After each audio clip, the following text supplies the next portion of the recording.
and she's good. Si ndio? Ni venye amekunjwa sura na baridi. Sikupenda kwake. Hakuwagi na sura hivi. Anakuanga bright chocolate, lakini sasa nakaa black. Kuja simama hapa ambia watu. Bwana Yesu asifiwe. Haleluya. Naona tumetulia sana nambarini. Si ugeukie jirani umpatie high five. At least achangamke. Haleluya. Mwambie anapendeza. Haleluya. Nimeokoka. Kristo ni Bwana. Kama vile mmesikia ni Pastor Ann. Tuko pale Kayole 1 na CFF. Bwana Yesu asifiwe. Tunashukuru na tunajivunia kuwa mahali hapa. Maana tumeona Mungu.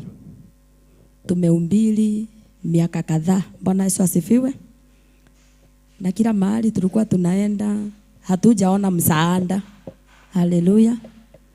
Lakini mahali hapa niliona msaada. Tumejuana na apostle kama miaka 5 hivi. Na ninashukuru. Nilipigwa vita kali kwa ajili yake. Bwana Yesu asifiwe. Wakati alipokuwa amenipandia vyombo, maana nilikuwa naumbiri bila vyombo. Nikimaliza naenda kukunywa mara moja. Kwa hivyo nilikuwa na taabu nyingi. Na wakati aliponipandia vita ilikuwa kali. Na wachungaji wakanikalisha chini. Wachungaji wengi tu kikundi kama hii. Nijibu maswali. Kwa nini amenipandia vyombo? Haleluya. Na kwa nini nimeamua kumfuata? Naona ako sawa. Lakini nashukuru kwa maana wakati nilikuwa nakunywa mara moja si kuona huyo wa kunipandia. Haleluya. Kwa hivyo nilihuzunika sana na mambo ikawa mengi, lakini sikuvunjika moyo. Bado ninaendelea. Haleluya. Na hata saa hii tuko chini yake. Siogopi chochote kwa maana najua niko mahali panapofaa.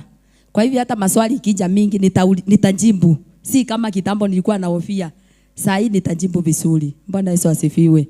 Hivyo nafurahia sana na mtukuza Mungu. Mahali pale enyewe tangu tujuane tumekuwa tukiongezeka na ninafurahia ile namba tuko nayo. Si kama ile tulikuwa wakati tulikuwa tuko chini yake. Kwa hivyo tumeona neema kubwa mahali pale na ninafurahia na shangilia nikiwa hapa. Mbarikiwe sana. Amen. Asante, mpigeni makofi. Alikalishwa na fellowship zote za Islands chini. Mudoshi walako haile speaker niki. Bwana asifiwe sana. Wale wako kule nyuma wote. Mami wewe kuja padi. Wewe ndio nabii kuja padi. Wewe na yellow. Ukuje hapa kwanza mwekea kiti yake hapa. Anatakaka kuji. Wewe hapa kiti yako. Hii mwekea hii. Anapendaka kukaa nyuma asionwe. Sasa umeonekana. Na uanze kuhubiri mami. Wacha umang'aa mingi. Abereria kuhujia. Tiga umang'aa. Nono leo lite thina. Nono leo hii nyeto. Muda hotaga kura. Nilijaribu huyu mama nikimpatia hizo sound.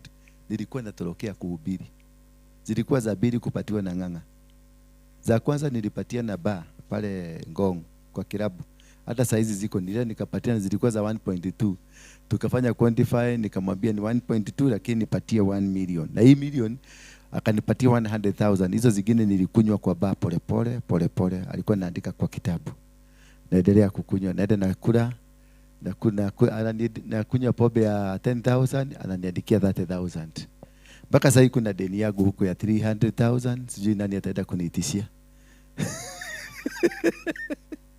Bwana Yesu asifiwe sana. Sasa wakati nilipatiwa zingine nikapatia huyu mama kwa sababu sikuwa nataka kitu inaitagwa kuhubiri. Kuitwa pastor sikuwa nataka. The more I continued, ndio huyu jamaa mang'aa ingine iko hapo nyuma yako. Ndio ikakuja kanijoin. Hapo nyuma yako hapo. Ikakuja kanijoin. Huyu ni mlevi, akikamata pombe anakula vizuri sawa. Ule jamaa. Ile pombe imepitia kwa mwili wake inaweza kuteremuka hivi mpaka Indian Ocean na ifike. Bwana asifiwe sana. Ni mhubiri. Na tulikuwa tunasema hatutaki aibu ya kuhubiri. Sasa watu watakuchukuliaje? Unajua unaona kapasta huko kamehunyoka, pastor amehunyoka mpaka kiatu chini ameweka carton.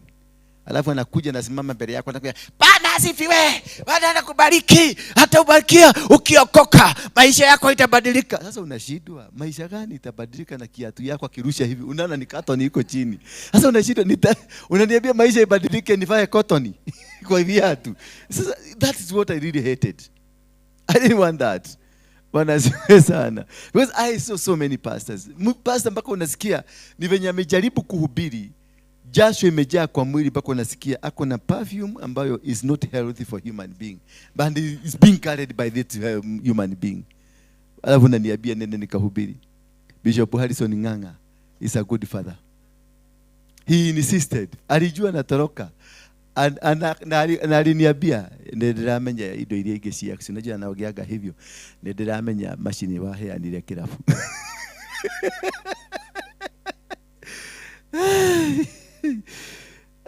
Sasa wakati nilipatia huyu mama, kwa sababu uko Eastland ndio wachawi ni wengi sana Eastland, na wanaitagwa mapasta. Wachawi ni wengi sana na jina yao wanaitagwa pastors na bishops na evangelists na prophetesses na maprophets. They are very powerful.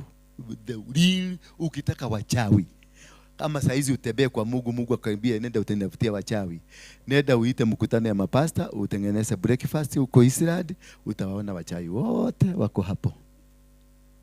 And I'm not afraid because mimi mwenyewe aliniwekeza ndani. Tunapanga mkutano ya crusade ya kwenda kuhubiria mogeke, kuhubiria walevi, kuhubiria waizi waokoke.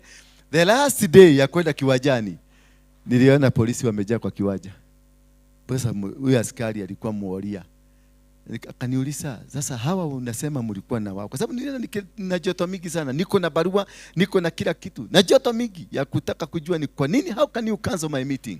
Akaniambia, mimi sija cancel meeting yako baba. But are you sure? Hao watu unasema mlikuwa na wao, you are with them? Nikamwambia, yes, those are men and women of God.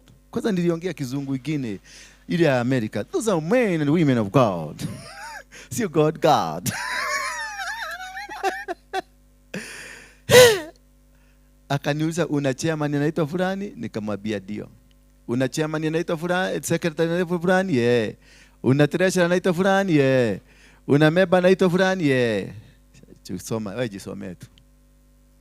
Wameandika, wao tuliwachana na wao jana usiku. Tukiweka jukwaa kwa kiwaja na wakashikana mikono, tunakemea mapepo ya kuzuia crusade, tunakemea maroho ya wachawi, tunakemea maroho ya ibilisi. The same people had written a letter to the OCS. Hiyo si crusade, ni mogeke inaletwa. The same people, hao tulikemea pamoja. The same people tuliinua tukashikana mikono, waliandika statement. Sasa OCS barua kwanza wakatuma kwa OCPD, wakatuma kwa mkubwa kwa Nairobi commander na kwa mkubwa kabisa. Kusemekana ile mogeke italetwa Kayole, pale panaitwa Superloaf. Na inakuja wamepaga, dola amepaga kuchija watu 800 kama sadaka. Na huyo mtu tulikuwa na yeye kwa mfuko yake ako na 1300 yangu ili ya kufanya facilitation. Kwa mfuko yake ako na 300. Na tuliwachana saa 6 usiku. Mimi niliingia kiwaje hiyo nikakuta polisi ni wengi kuliko washirika wale tugiombea. Walikuwa wamekuwa drone kutoka Kawagware, Gongu, Kiseriani, kutoka Kagudo, Machakos, polisi wote walikuwa huko kuzuia watu wasichijwe. Sasa mimi nasemanga, I will not struggle. If God asks me niletee wachawi, I will not struggle. Nawaambia nataka wachungaji wote breakfast. Kwa sababu wanapenda kukula, wote watakuja. Niambie Mungu, wachawi ndio hawa. Yeah? That's how dangerous they are. Sasa huyu mama alikalishwa chini na watu 150 kuulizwa, huyo mtu akikupatia speaker, mlikuwa na uhusiano gani? Akikupatia speaker, huku mwambia ati kuna watu wengine experienced kukuliko?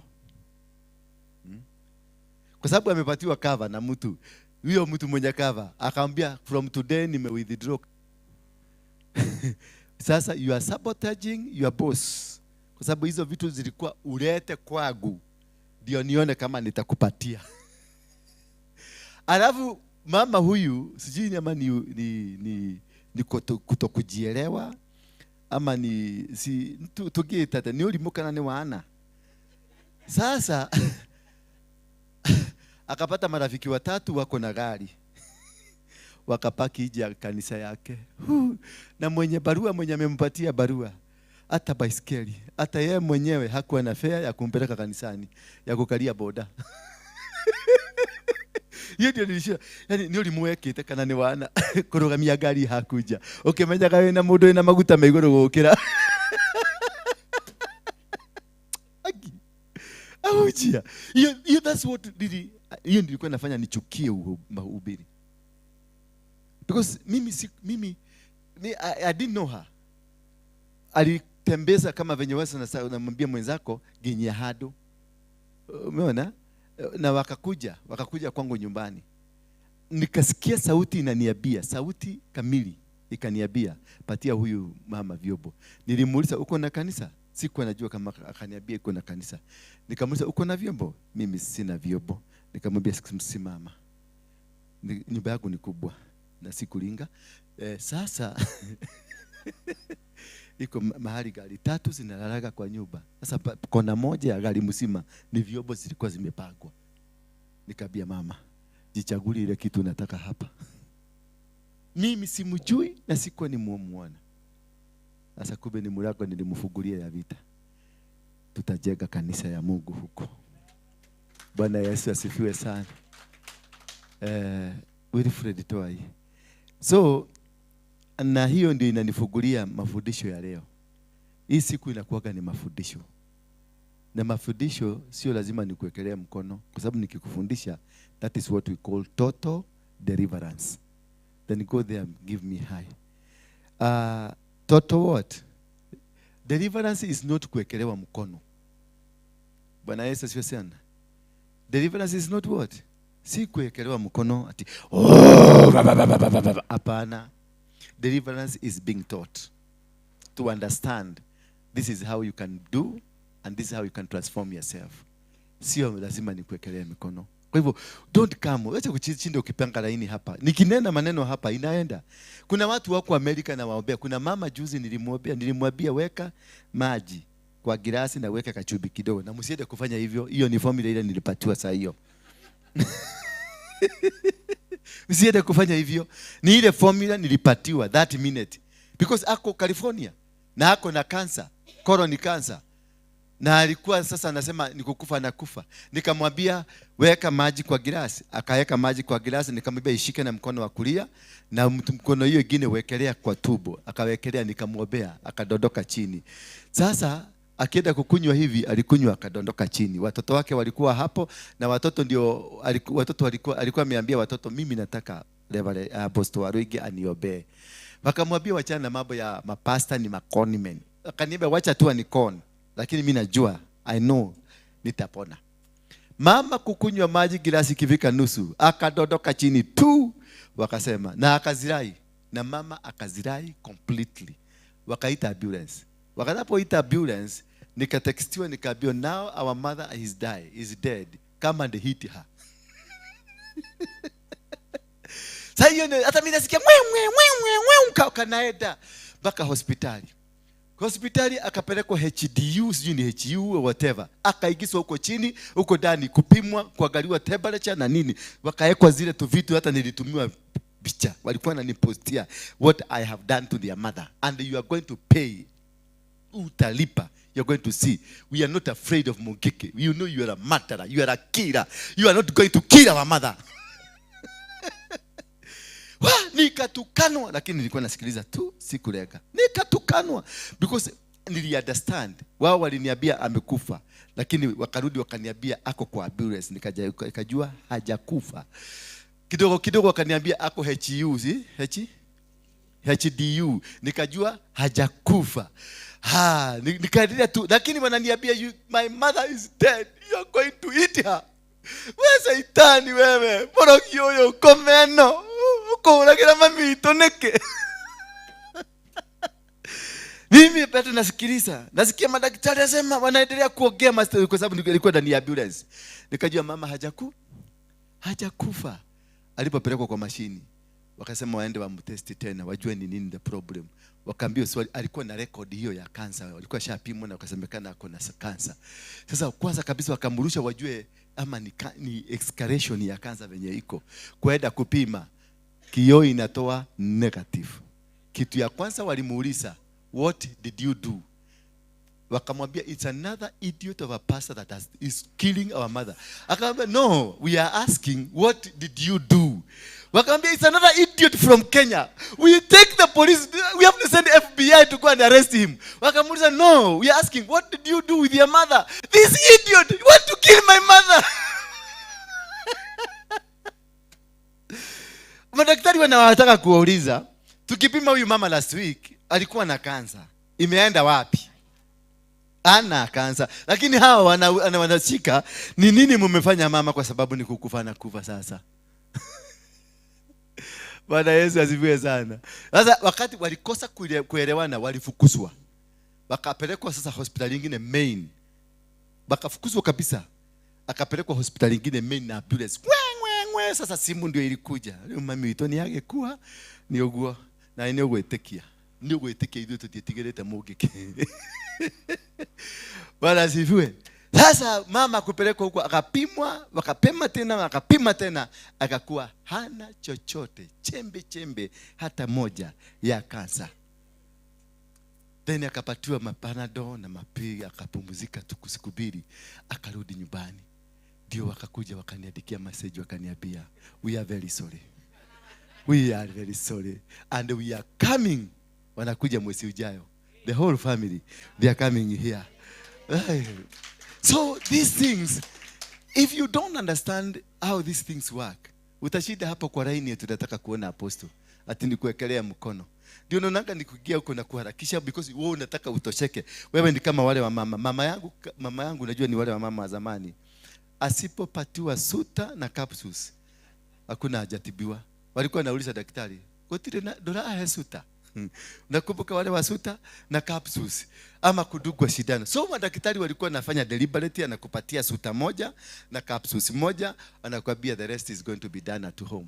Na anapona because of that faith that it is suta. Kama hakuna suta ni capsules.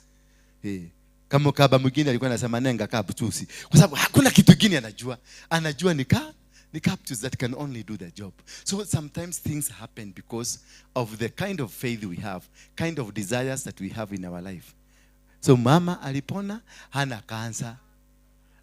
Amekuwa history. Juzi wamenitumia ka clip akiwa kwa TV ya National TV wakidiscuss what kind of a miracle that happened.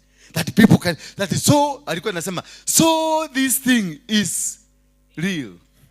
Na mimi nikasema, yes, it is real. God can change. Kama huyu jamaa unaona hapa alibadilika. Na unajua huyu jamaa alikuwa nani? Mnajua tu. Wewe ulikuwa umezaliwa. Ukianza kuimagine ni kile giathia na mbere. Bwana asifiwe sana. That is what we know call our God. And now this introduces me to the topic tonight, God processes. I want us to go through into the God's process. Because I understand na Mungu ameniambia wale watu ameniletea leo ni watu wako kwenye process ya Mungu, lakini wanafikiria ni wagonjwa na wanafikiria wamerogwa na wanafikiria wamefanywa maneno mengi, lakini kumbe ni process ya Mungu. Bwana Yesu asifiwe sana. Tufungue kitabu cha Genesis 37. Ni 37 ya mali gani? Genesis 37. Inasema Jacob lived in the land of his fathers sojourning in the land. These are the generations of Jacob. Joseph, being 17 years old, was pasturing the flock with his brothers. He was a boy with the sons of Bilhah and Zilpah, his father's wife. And Joseph brought a bad report of them to their fathers. Now Israel loved Joseph more than any other of his sons, because he was the son of his old age. Unasikia, he was a son of his old age. Ukiambiwa leta kama mtoto usinani, if it's possible, ukiwa hata kama umezeeka, toa tu kitu hapo, leta kitu mpya. Alimpenda huyu mtoto because he was a son of his old age. Kana ka ukoroine wako nekega muno tone ko to magatha ugithi na utaboeka ukiwa mzee. Si unaona Jomo Kenyatta venye Uhuru venye na behave. Uhuru na behave hivyo kwa sababu is a son. Watoto wote wa Kenyatta hawa bibi mzee, bibi mpya huyu, wote walizaliwa when Kenyatta was around 70 years old. Na ukienda kwa wale madaktari wamesoma, kama naona madaktari hapa kadhaa, watakwambia kuna vitu inaitagwa genes ambazo ziko kwa mwili. Gene ikitoka ya mzee, kama sasa mimi ni mzee wa miaka 78, nipatane na mama wa miaka 30, ule mtoto tutazaa is almost likely atakuwa 70 years. Yani genes zile zitakuwa kwa kedani ni za 70 years. So katoto kale ukizaa kawani day kana kuwa 70 years old. Bwana Yesu asifiwe sana. Nikiwa maka nikugothiaga kana kuwa 70. Ndio unaona Uhuru, ukiona Uhuru venye alikuwa na behave. Sasa alikuwa na behave kama nikamsee. Mpaka kabia Ruto akasema, siku moja niliona akiambia Ruto, abieni huyu kijana agoje wazee waongeze, kwa sababu he was at par with Raila, yani ni mkubwa kidogo kuliko Raila.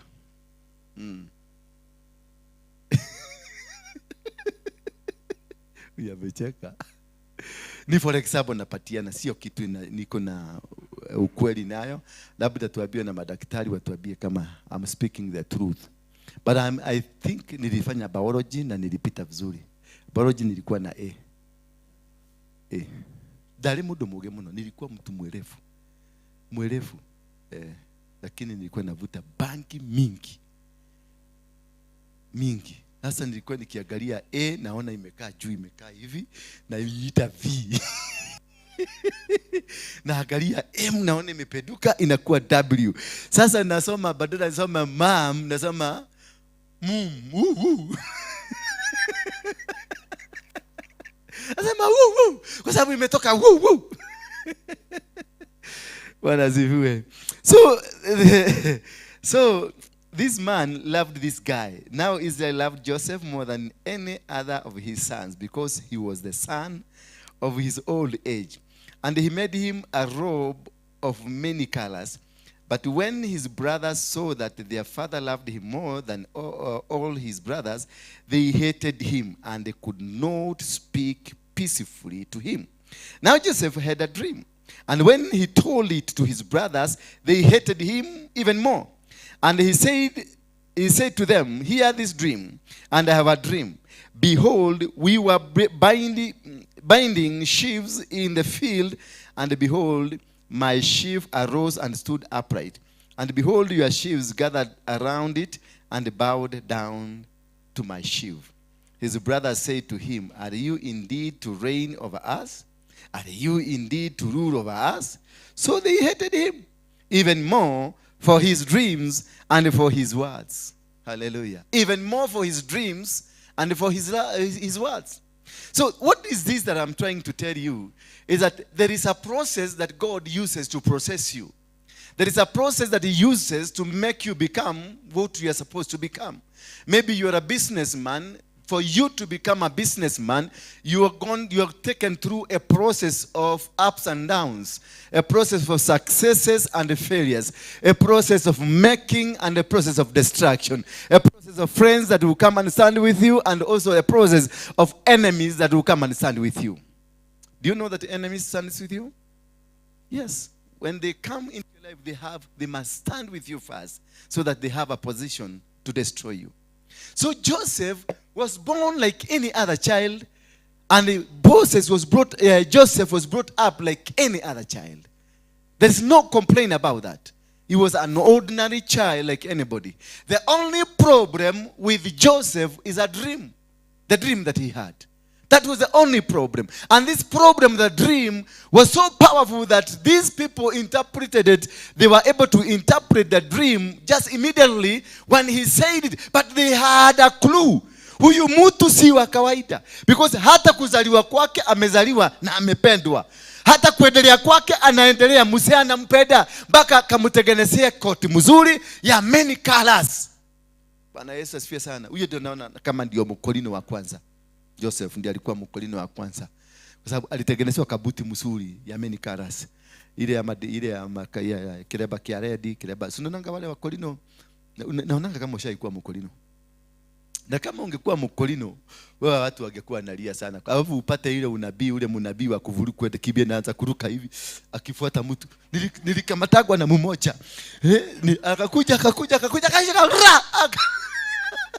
Halafu akikushika wanakurarua magumi ukataka kuingia huko katikati. Niligogwa magumi na wakaniambia mimi ni nabii.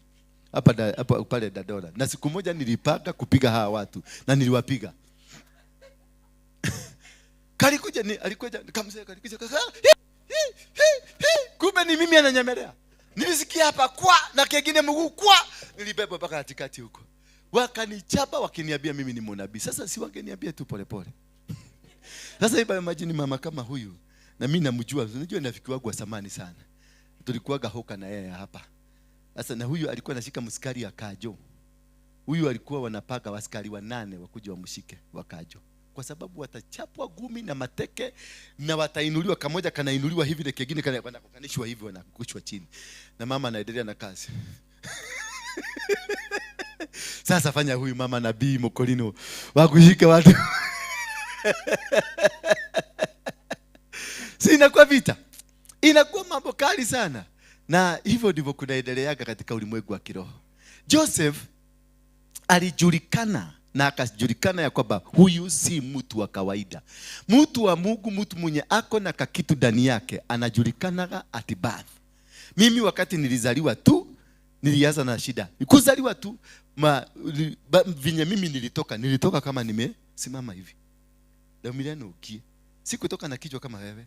Nilitoka kama nimesimama upright. That is why you see maneno yangu yote inaidaga hivi. Yako lazima iteremke ndio ipande. Kwa sababu hivyo ndivyo ulikuja. Bwana Yesu asifiwe sana. Sasa ndio na mambo yangu iwezi kwenda mrama kwa sababu nilitoka. Na nilitoka kama nimefungua macho. Kwa hivyo nilijua dunia. Kwa sababu nilikuwa nimeambiwa na huko ndani wathi kuri adoru andu marekenda gukuraga. Na wakati nilikuja duniani, kitu ya kwanza ni kutoka huko. Mama yangu alikataliwa venye nimetoka. Wakasema this is not an ordinary, huyu si binadamu, niliitwa jini. Madaktari manasi wote wakatoroka. Ni mzee mmoja alikuwa anaitwa Hezekia. Ndio Hezekia Ogunyo Mjaluo. Ndiye alibaki na mama yangu wakati nilitoka. Alafu nilipotoka nilikuwa na kachain kwa Kikuyu tunakaitaga jogu. Kachain hapa kamezunguka hapa. Wakaangalia kachain, wakaangalia venye nimetoka, wakaangalia tumeno hapa ikeni uko ndani unaona kuna meno. Uko ndani kuna meno. So wacha nikwambie. Alafu nilitoka kama nimesikulia, nilitoka kama nimesmile. Sasa hebu niambie, wewe na akili yako mzuri, utangojea hiyo?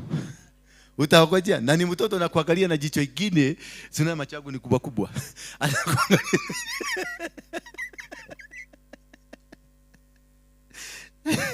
Wote walihepa. Mama yangu akaachwa peke yake na mtoto ako na kakitu hapa. Sasa walisema hii ni ghost ama ni jini ama ni murogi. Wakaita mama yangu murogi. Mnaona venye warogi wanaoneshana kwa na Mungu. Si unaona? Hata baba yangu alikuja akasikia hiyo story akaisikiliza. Baba yangu alikuanga wa Monyota. Alisikiliza hiyo story akachomoka bila kuambia mtu. Walikutana na mama yangu after 7 days nyumbani. Mama yangu alienda kuchukuliwa na wamama marafiki zake. Mzee alisema Asha, ni venye tu nilifanana na mzee. Otherwise najua baba yangu angesema hapana katika yako.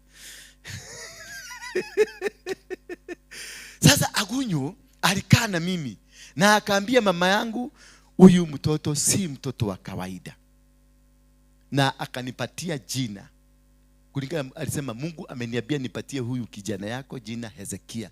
Mimi naitwa Hezekia by the way, wale wajui. Mshanitumia kama M-Pesa? Nani amenitumia kama M-Pesa? Hebu mkono. Unaonanga hiyo jina? Wewe. Nani hajawahi nitumia kama M-Pesa? Inua mkono wako juu. Kama hujawahi kunitumia kama M-Pesa, inua mkono juu kabisa vizuri. Peperusha mkono. Bas. rudi kwa mfuko kwa kasimu nitumie sasa. Sasa nikapatiwa na huyo daktari jina Hezekia. Akamwambia mama yangu, Hezekia nimempatia kwa sababu Hezekia alikuwa mfalme na alikuwa mnabii. That is how I got my first name. It was given to me by a doctor, a Luo doctor. Then kutoka hapo nikapelekwa nyumbani. Kupelekwa nyumbani, mama yangu unajua sasa baba yangu ni wa bibibiri. Sasa nikapatiano kwa one of our sisters, aniangalie vizuri, anichuge mama yangu aende kupumzika kidogo. Huyu sijui alijifanya, alijifanya ni kuanguka nimeanguka ama ilijifanya nimechomoka kutoka kwa mkono. Nilichomoka, nikaanguka na maziwa ilikuwa hapo, maziwa moto. Hii nyama yote iko hapa sio yangu. Ni mama alikatwa ikashikanishwa hapa. Bwana Yesu asifiwe sana. That is when you are in the process of God. When everything is done by God, the devil always goes against everything that God is doing. So when you are doing your businesses and when you are living in this world, challenges does not start but ukiwa mzee, inaanzaka ikiwa mdogo. That is why he told Jeremiah, before you were born I knew you and I had set you apart and put you somewhere that nobody can be able to touch you. Because Jeremiah was not an ordinary human being. Jeremiah was not a human being per se. He was something that was created for the purpose. Wale watu ambao wametengwa because there is a reason for them to be tengwed. There is a reason for them to be segregated, to be put somewhere, to be consecrated, to be anointed, to be given a position that nobody else can be able to touch this position. And when Jeremiah started growing, at some time alifika mpaka akaambia Mungu, akamwambiaje, I cannot be able to talk, I cannot be able to say anything, I cannot be able to do anything. Then God came, and then he said, because I'm a youth. And then God came and told him, do not ever say that you are a youth. And he touched his mouth. Na akamwambia, from today, whatever I will tell you to go and tell people, you will tell them. Wherever I will send you, you will go. Bwana Yesu asifiwe sana. Why? God had to intervene. The people that are being under the process of God, you don't need to worry. You need only to be in position of God, because God will intervene in every position. And from then, nilipata shida nyingi sana. All through my life, I got so many challenges. Niliteseka na nikapigwa na nikapata. Ukiangalia hapa hii jicho yangu utaona kuna kiraini kimepita hapa. Hii kiraini ni ile sengenge ni ng'ombe. Nilikuwa navuka kwa kujificha. Nilikuwa kibaya. Ukweli useme ukweli. Mimi nilikuwa, at least makosa yote ilipatikana within our vicinity. I was the one. Kijiko ikipotea kwa neighbor, the first place ilikuwa inakuja kuangaliwa ni kwetu. Ni possible. Na venye niliingia huko, nikaiba na nikaleta kwetu. Si hata mimi sikuwa naelewa. Bwana Yesu asifiwe sana. Hallelujah. Kwa hivyo ukiona nimetembea kwako, angalia vitu zako vizuri. Those days. So when as I went on, nimekuwa kipiki kubwa, nimeanza kucommand maumbwa. I told you this story last time, that all the dogs of the village, about 200 of them, nilikuwa ninatoa kaduru kegine, kaduru kanatolewa, kaduru kangine kakutoa. Nilikuwa nakatoa, maumbwa zote zinanifuata. Hata kama umbwa yako ni ya grade umeifugia, itafanya bidii mpaka itoke inifuate. Na tukienda nayo nitairudisha, mimi ndio nitairudisha. Na haitarudi mpaka niambie tuende nyumbani. Bwana Yesu asifiwe sana. Nilikuwa na maumbwa, nilikuwa natembea na maumbwa 100. Alafu sasa vipi zote za huko kwetu nyumbani Moro, zilikuwa zote zinanifuata kwa sababu of this amazing thing. Maumbwa tuko nazo, kwa hivyo tukienda huko tutapata swara, ama tukiingia kwa shamba yako, tulikuwa tunaiba viazi. Unaona kama zimekuwa, unajua viazi zinatengenezwa kwa kitu inakaa hivi kama kamulima. Sasa tulikuwa tunaigiza kidole chini. Unatoa viazi vizuri, unakamua, unaacha mti kama imesimama, alafu unafunika hivi vizuri. Sasa ukitukuta huko tulikuwa na kidramu kikubwa, tunachamsha viazi huko, tukichuga mbuzi na ng'ombe. Sasa vipi zote zilikuwa zinakuja because there was hope in me. I was giving direction and I was providing hope. Kama ni chakula tulikuwa tunapata. Na wengine nawaambia kila mtu, kesho ukuje na mayai gapi? Mayai 2 ama 3. Lazima uibe, ama ukuje na shilingi 5 uibe, ulete ndio tuende tukafanya mabitu huko. Bwana asifiwe sana. So as I went on, I commanded these dogs, they followed me. Na ng'ombe nilikuwa tunaziacha, tunaenda, zinatufuata. Na hazitaingia kwa shamba ya mtu, zinatufuata ng'ombe zote. Zikisikia tumeenda hivi, zinatufuata. Na zinatufuata tunaenda. So this attracted a lot of enmity because people believed I'm not a human being. Every people, mahali popote nilienda, people never believed in me. They thought this is easy, kitu ya kawaida. Alafu kukinyesha, mvua ikinyesha, maubwa zilikuwa zinarudi pamoja ama makodoo zinarudi pamoja. Mahali niko ninaingia chini, zinanyeshewa, mimi niko hapa chini na haziwezi kuondoka mpaka nimalize. Bwana Yesu asifiwe sana. So watu walikuwa wanakuja wananichukulia kwa bali. Kuna wakati nikienda kutembelea sama kama sasa Kipii, una Kipii kwako. Ningekuja kwenu nionekana na ile Kipii kilikuwa kinaitwa toka Kinyajui. Kinyajui anaitwa na anakunyururukio na vya no shwale huko. Nikikiwale huko. Tuyoka kome. Kanavugiwa alafu unaambiwa we enda kwenu, enda haraka. Ninafukuswa ninaenda. Lakini Kipiu ile duru utasikia iko huko, unajua ni wewe tu umefanya hiyo duru ifanyikane huko. Bwana asifiwe sana. Watu wengi waliteseka kwa sababu yangu. Because there was something that was not ordinary. There was something that was just happening in my life that was not an ordinary thing.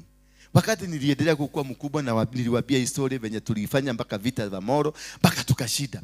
Sasa ukiangalia naye Josefu hapa, alileta tu dream na akawaambia, tulikuwa tunafanya kitu, mti moja ikafanya hivi, yangu ikasimama, yenu yote ikaniinama hivyo. Wakamuuliza, kwani tutakuja kukuinamia?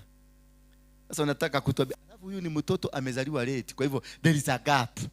Kwa sababu ni mtoto wa uzeeni. Kwa hivyo ni mzee, wakati alienda kazuika mnyweso kidogo, akasahau, akakuja, akajua kulikuwa na family planning, akaendelea, kama mtoto kakakuja. Kwa hivyo aka ni kama mtoto kadogo kuliko hao wengine. Hao wengine ni wazima, ni wakubwa, na watu wako na nguvu. Wakaangalia hivi wakajua this man anatuambia tutainama. Okay, atajua sisi ni nani. From them, walimuhate because of a dream. So it is not that which you don't have that makes people hate you. You are hated because of what you have.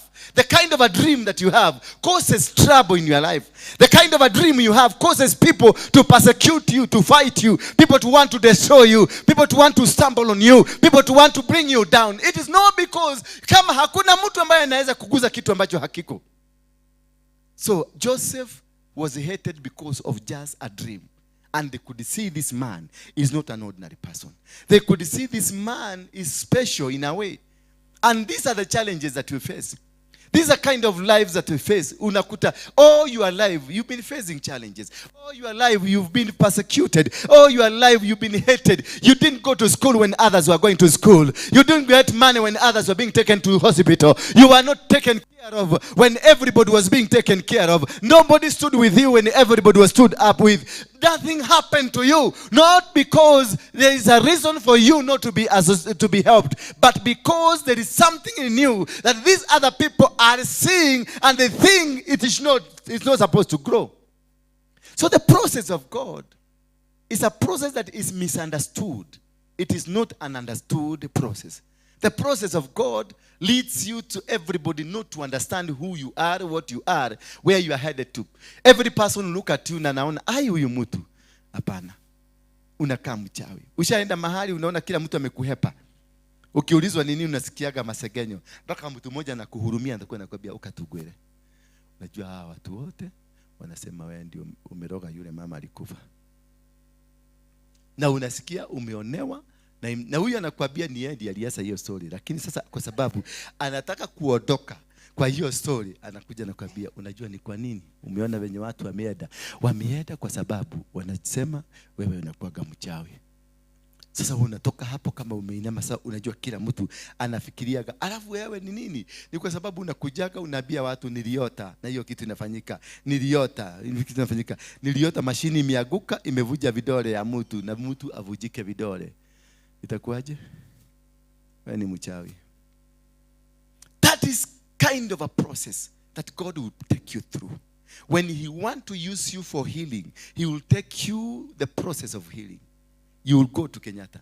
Utavujika miguu. Utaenda huko utachomeka, uji tu peke yake, uji baridi itakuchoma.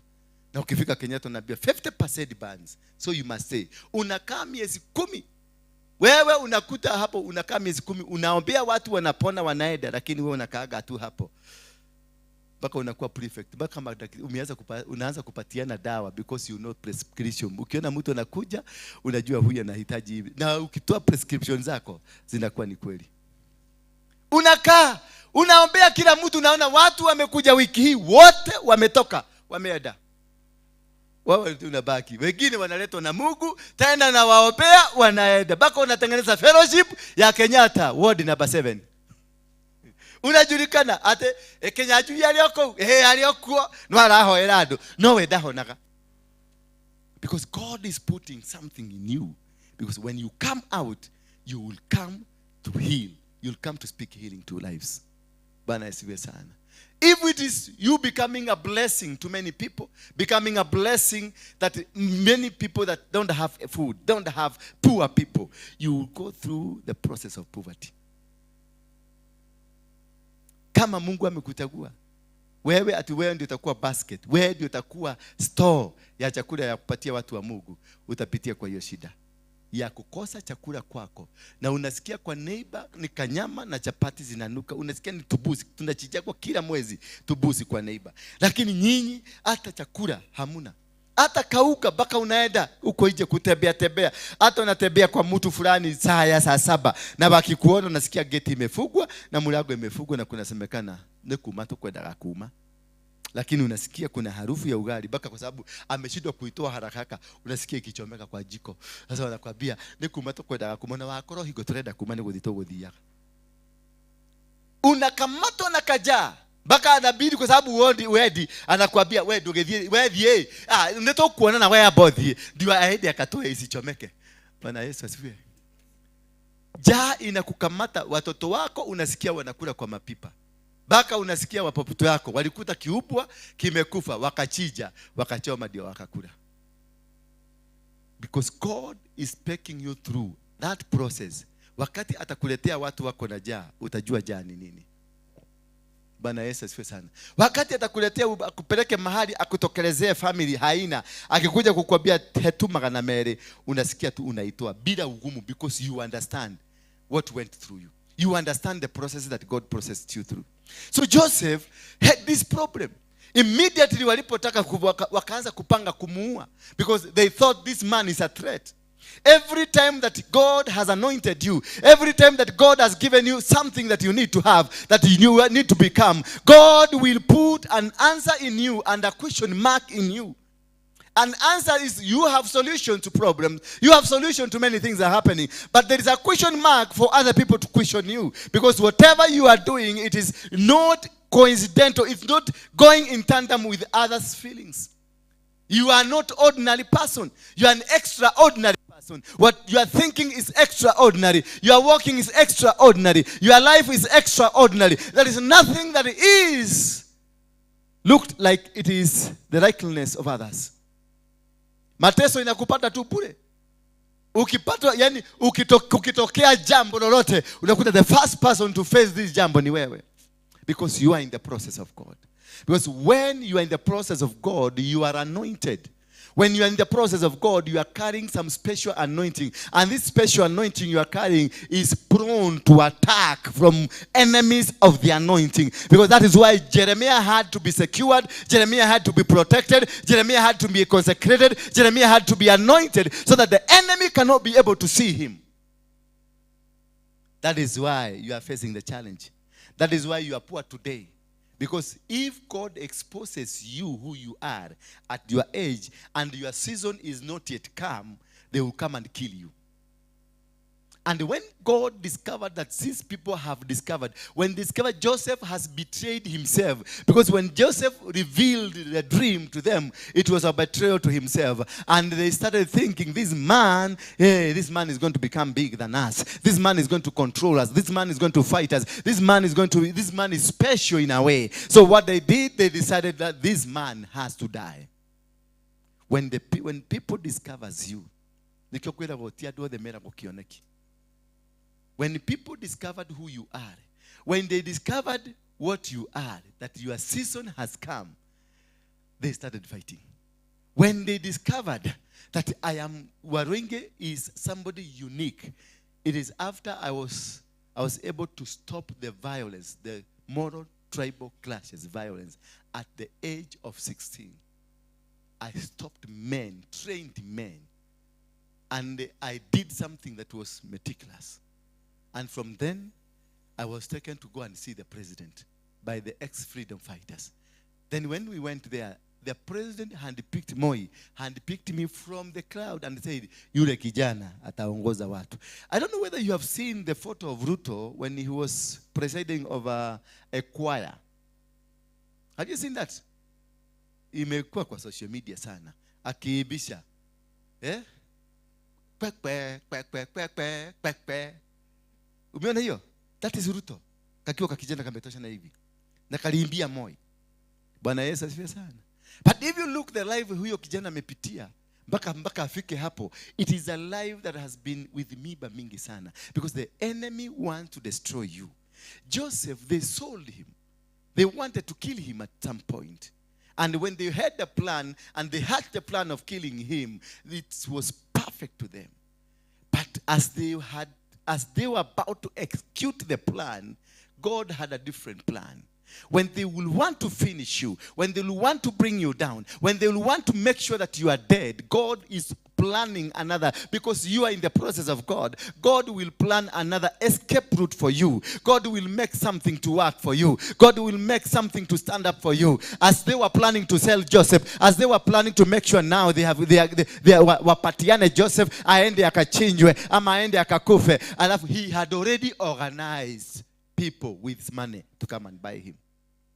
So when in the process of God, you will not fail, you will not go down, but they will attempt to finish you. They will be in the process, they will be nearby bringing you down. They will be in the process of bringing you down. They will be in the process of destroying you. But God will be in the process of relocating you to a safer destiny where He is going to make you better than the way they saw you. As they had planned and completed their plan on how they are going to kill Joseph, God had a plan, and He had already organized people that will be passing by to come and buy this man so that he can be taken. And because this man, they didn't have where to take this man. Also, they could have killed him had they not found another solution. As they were going and they thought, this man can be sold to so and so. And they took him to Potiphar, and the Potiphar decided to buy him. As Potiphar bought him, he was given some job that made Potiphar to admire this man. Always God puts you something that will cause other people to give you something. When you are facing this challenge, and when you know, for you to know that indeed it is God that is using you, indeed the process you are in is godly processes, wherever you are at the near end of your life, something just happened. And God lifts you. Joseph was sold. When they were about to kill him, people appeared who bought him. And when he was sold to Potiphar, when they were about to go and throw him somewhere, somebody came with the mind of Potiphar, and he was taken to Potiphar, and Potiphar accepted him. When he was taken to the house of Potiphar, he started doing things that were not done, because God was with him. God was working with him. Wherever you go, and you find that you are becoming a solution, irrespective of the situation you are in, you are becoming a solution to a problem or to problems in that area, then you must know God is with you. God is working with you. But when you discover you become a problem instead of a solution, you don't have any solution coming out of you, then you know that the devil has already taken over you and nothing is going to come out of you. But when you have a solution, know that God is using that solution that you have to make your life easier. Joseph was taken, and because this man, the devil still followed him. The spirit of him to die continue to follow you. When you are with God, you will always be followed by the devil. They will always want to destroy you. They will always want to bring you down. They will always want to destroy you. They will always want to make sure that you don't move to the next move.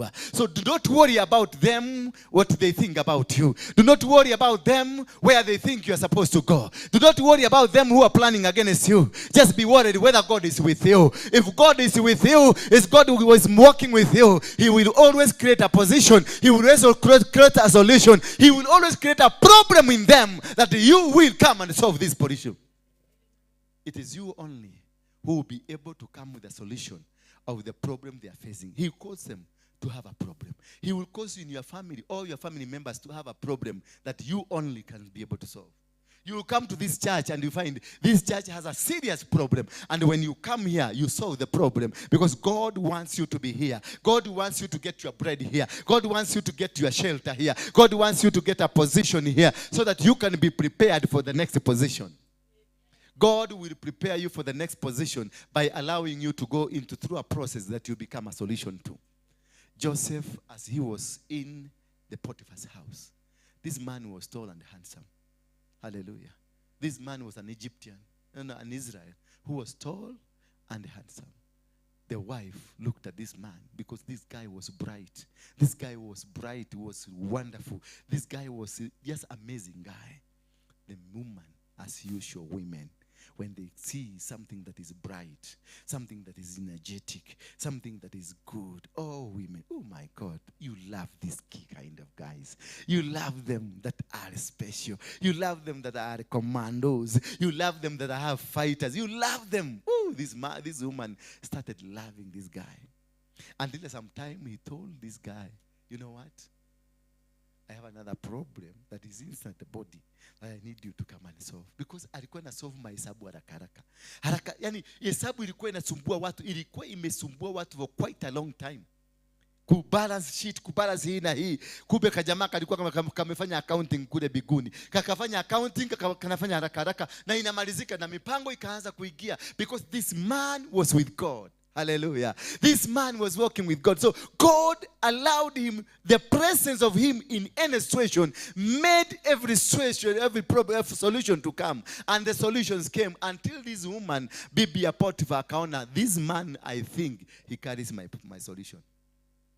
Hallelujah. Because the temperatures of the body started rising anyhow. Without plan, without a formula. The temperatures of this woman zilianza kupata bila mpako mzuri.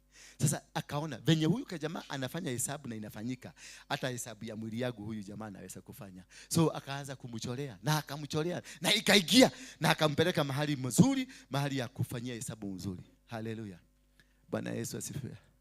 So as they were about to do hesabu, jamaa akamwambia hapana, ni dikiota. I cannot do this because when you are with God, you have power to resist. Hallelujah.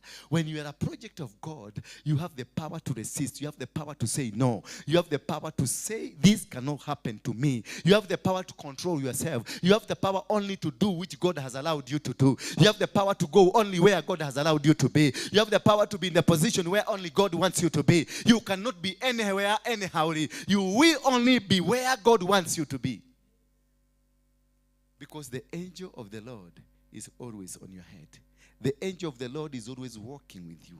When God is processing you, he's processing you because of a demand that he's going to create. A demand that he has created somewhere, that one, he will put you, grow you, bring you up. And this demand, when it comes, when its time comes, when its season comes, you just be lifted up and go and solve the problem. And every people, every person, the people, all the people who are hating you, all the people who are not working with you, you find them, all of them, they are saying, oh, you know, wakahida inegaka. Hallelujah. Bwana Yesu asifiwe sana. So Joseph had a big problem with this woman. Because this woman had a problem in the body. And they took both of them, they created each other problem. Because the woman had a problem, and the problem was shifted to Joseph. And Joseph was asked by force, you must solve this problem. And when the woman discovered this guy is not ready to solve my problem, he decided to betray this guy because the season of remaining where he was has come to an end. So when people are chasing you from one position, don't worry about that. When people are fighting you to get out of that dukkha, don't worry about that. When people are fighting you from that job, from that charge, don't worry about that. Maybe the season for you to go to the next level has come. And now God has to make these people to push you out so that you can get into the next position. When Jesus was comfortable in the synagogue, and he was really comfortable, they caused him to run through the window because the flame of Jesus has come to an expiry date. Don't worry when they chase you out. It is your expiry date that has come. Don't even hate them.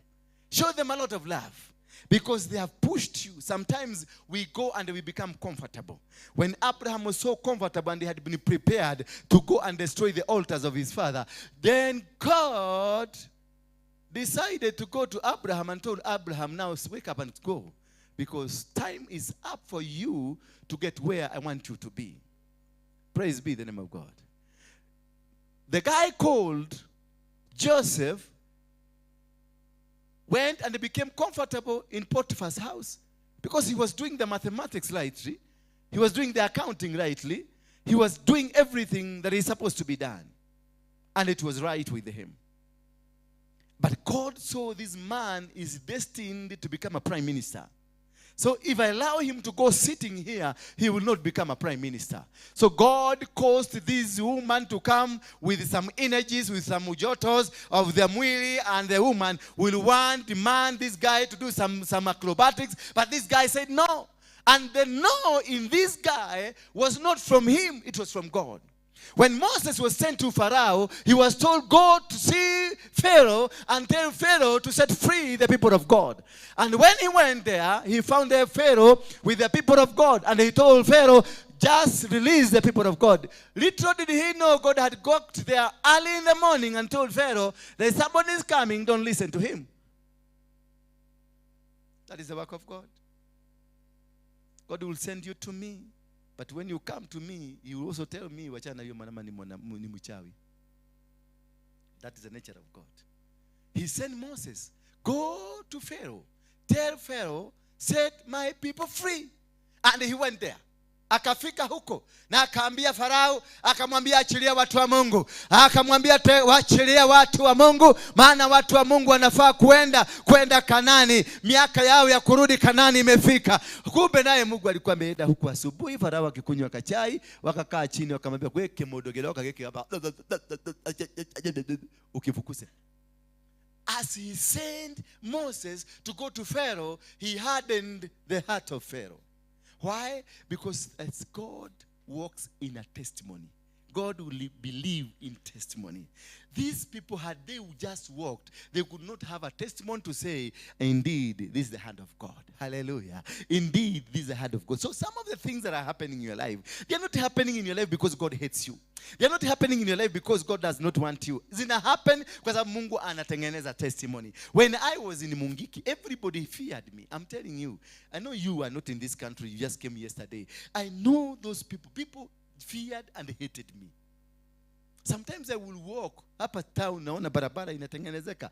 There's a time I will walk kwa barabara street katikati ya barabara Maringo Moi Avenue. Is gari zikuja oncoming. Ndio wanione. Na tembea tu kwa barabara unaona gari zinajifungua hivi kufungua. Zitengeneze barabara ni kama ni ambulance inapita. Si wako nafanya hivyo kwa sababu ya kunipenda. Walikuwa wakiniangalia hivyo kijua ni nani wanajua. We kade kiwe yake ino kilia nyina. Bwana Yesu asifiwe sana. But all this was happening to me because God knew that one day, a day like this one, I will be standing before you to teach this word. I will be standing before you to tell you the testimony that God wants us to have. I will be standing before you to tell you that God indeed loves you. When Joseph alipojaribu kuchukuliwa na mama kia nguvu, baka mama akalipoona kijana ameponyoka, mama akajiuliza, huyu aje roho huo? Najua sometimes unaweza kuona mtu huyu, unaona huyu mtu kai aje roho huko na niwe mwegoyo kai.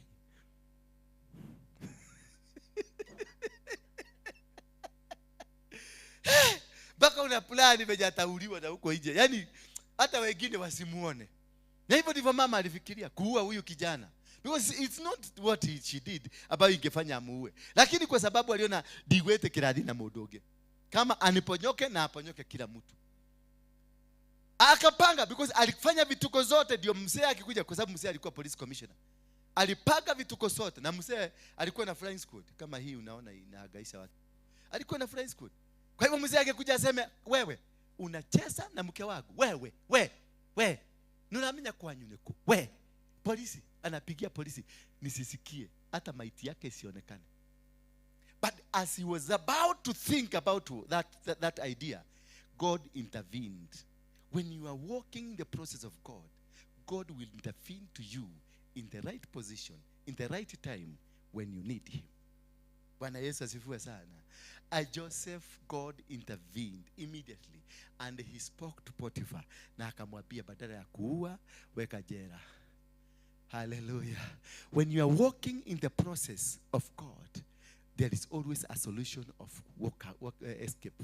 There's always a door for you. There's always a window for you to come out. That is why you have not died. Irrespective of the challenges that you face in life. Irrespective of the challenges, difficulties of life. Umeenda Dubai, umeenda Qatar, umeenda America, umeenda Australia. But the world has just refused to cooperate with you. And you've been brought back here. And you never died. When others were dying, you are not able to die. Bwana asifiwe. So, Joseph was taken to prison. And as Joseph was being taken to prison, God also made askaris of these days to go and arrest other people. The people who will have a dream. When God is using you, he makes sure the environment for you to be used is all equipped. Bwana Yesu asifiwe sana. He makes sure that all the people to have a good environment to make your mission succeed, all are equipped. So when he was taken to prison, some guys also were arrested, the dreamers. So he made sure that he makes the work of Joseph easier by allowing and arresting other people by yani walishikwa tu kimadharau. Unakatwa barabara unaambia kuja unawekwa kwa radira kuja unawekwa hiyo ni process ya Mungu, because there is a man of God who is being taken there, and God is going to cause you to dream so that he will come to interpret, so that once you interpret, kwa sababu is a foreigner, ile chakula ile malipo unampatia chakula, napata chakula mzuri. God makes your way easy. God makes everything to work for you. In your difficult situation, God will make everything to work for you. As he was being taken to prison, also the dreamers were being taken to prison. And these dreamers that were being taken to prison, they were not just ordinary people. They were people carrying an anointing that will make this man come out of prison. Hallelujah. You not in the process of God, you don't meet ordinary people. Remember, his brothers were not ordinary people. Remember, Potiphar was not an ordinary people. Remember, those people who bought him were not ordinary people. Now, the wife of Potiphar was not an ordinary person. Now you have been taken to prison. You're going to encounter not ordinary people. And these dreamers were to be there for a short time, because they are road prepares. There are people who prepare for you the road to your success, the road to your destiny. As they said from some few months, they got many dreams. And the people who got many dreams, they had connection with State House. So once they started dreaming State House, one of their uncles got a job in State House. God caused one of the uncles somewhere to get a job of cleaning State House. Hallelujah. You see how God is working? He causes things to go ahead of you. When you are in the process of God, things goes ahead of you. You will think it's pain that is going through, but it is the process of God. And he causes openings. Now, while Joseph was interpreting dreams, the uncle of one of the people whose dreams were varied and were being interpreted by Joseph, the uncle was called by Ruto, come and do work here. Just one picked from anywhere, from nowhere. God causes people to just be positioned for you, for the sake of the dream that you have, for the sake of the anointing you are carrying, for the sake of the work, the power that you are carrying along with you. So one of the uncles of the people who were arrested were given a job, ya kufagia kufieka huko, the cleaners, Daniel State House. And as he was dreaming, God caused one of them to be set free. Hallelujah. When immediately the uncle with the company that does cleaning in State House, when they signed a contract of cleaning the State House, this one of the dreamer was set free. Because he's the one to continue the process. He was immediately set free. Once a process of God has been accomplished somewhere, the workers of that mission of God are already aroused so that they can go and start the job. While the company is working, they are signing the contract, and they are being shown where to go, the term of one of them who had a dream in prison came to an end. And immediately came to an end. When he went out, he met the uncle, and the uncle asked him, would you want to work? You see how God works? Would you want to work? Yes. He was employed in the company. And he was employed in the company. The first place he was sent to was to go and supervise the company that is working in State House. Remember, he's the one that had the first dream that Joseph was successfully interpreted. When this man walked into the State House to go and supervise this company, God initiated a program in the king, and the king started dreaming. When God is creating a road for you, it is a road that you don't struggle creating. It is always there for you. The king started dreaming, and he had dreams, and he called everybody to come and help him to interpret the dream. And when it was so difficult for them, it was like this, nobody was able to interpret 7 fat cows and 17 cows. It was not able. Nobody was able because they had not gone through a class of understanding seasons and the times. Because God uses seasons and the times for you to interpret a dream. A dream is always interpreted by seasons and times. You can't interpret a dream anyhow. That because you saw somebody that, like now you saw you in a net, and you saw me in a nice outfit, and we were walking slowly by slowly. Then you say, "Ay, ni diarotire ma, ni diarotire apostle ahiketi, ni ma, ohikyosho uma mudhaka." That is not how to interpret that. That is not a wedding. That is death. That is not a wedding. Don't ever, when you see you dream with somebody doing a wedding with you, you are dying. You are soon dying. Hallelujah. So you must be able to interpret and also ask yourself, what was the man? In the dream, you may say, that's the season you are going to die. Have you ever dreamed with me? Yeah? So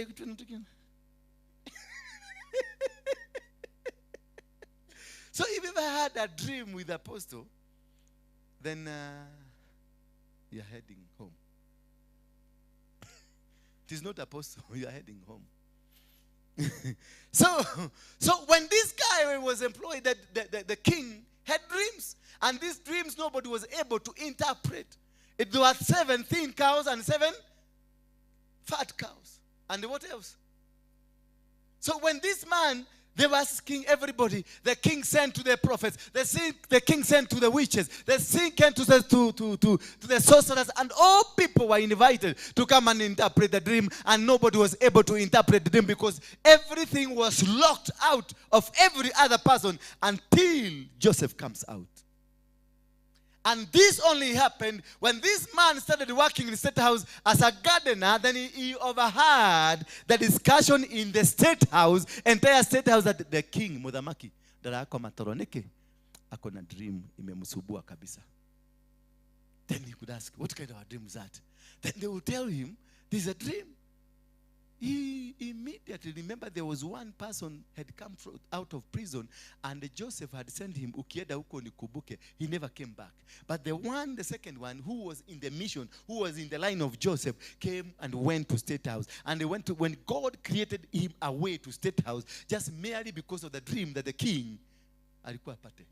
And once the guy got into State House, that is when the king started dreaming. There are things that will start happening to you. There are things that will start happening in your life that they were not happening because the person to interpret what is happening to you has arrived. The person that will come interpret what has been happening in your life has arrived. And now you are ready for positioning. So all people that came to your life, they don't come by mistake. They come because they have a reason for you. So don't worry. When a man comes into your life, don't only think that it is for other things. It could be you are a prophetess, you are a handler, you are somebody to assist this man, or somebody to assist this woman. That is what happens. So not all the, do not interpret the way you want to interpret because this guy is tall and dark and handsome. Or this girl is beautiful. Then I see, oh, in my church we have a beautiful girl. Then I'll start walking like, my body is disjointed. It's like a robot. No, you just ask God, why did you bring this man to me? You came to my life. I've been asking God, what is the role of this woman in this ministry?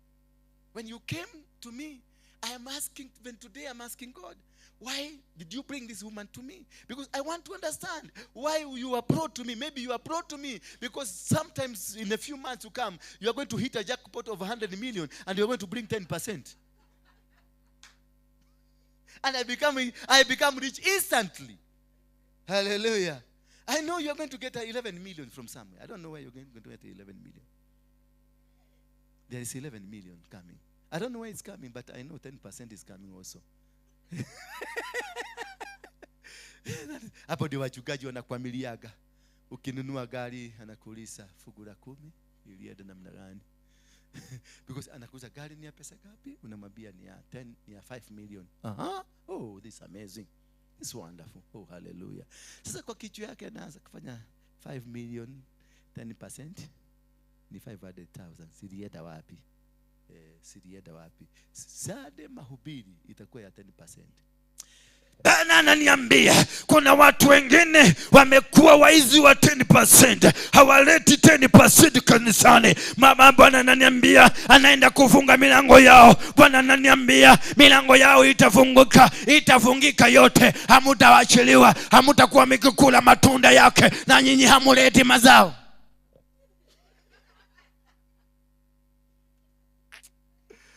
Oh my God, Wakristo. Bwana asifiwe sana.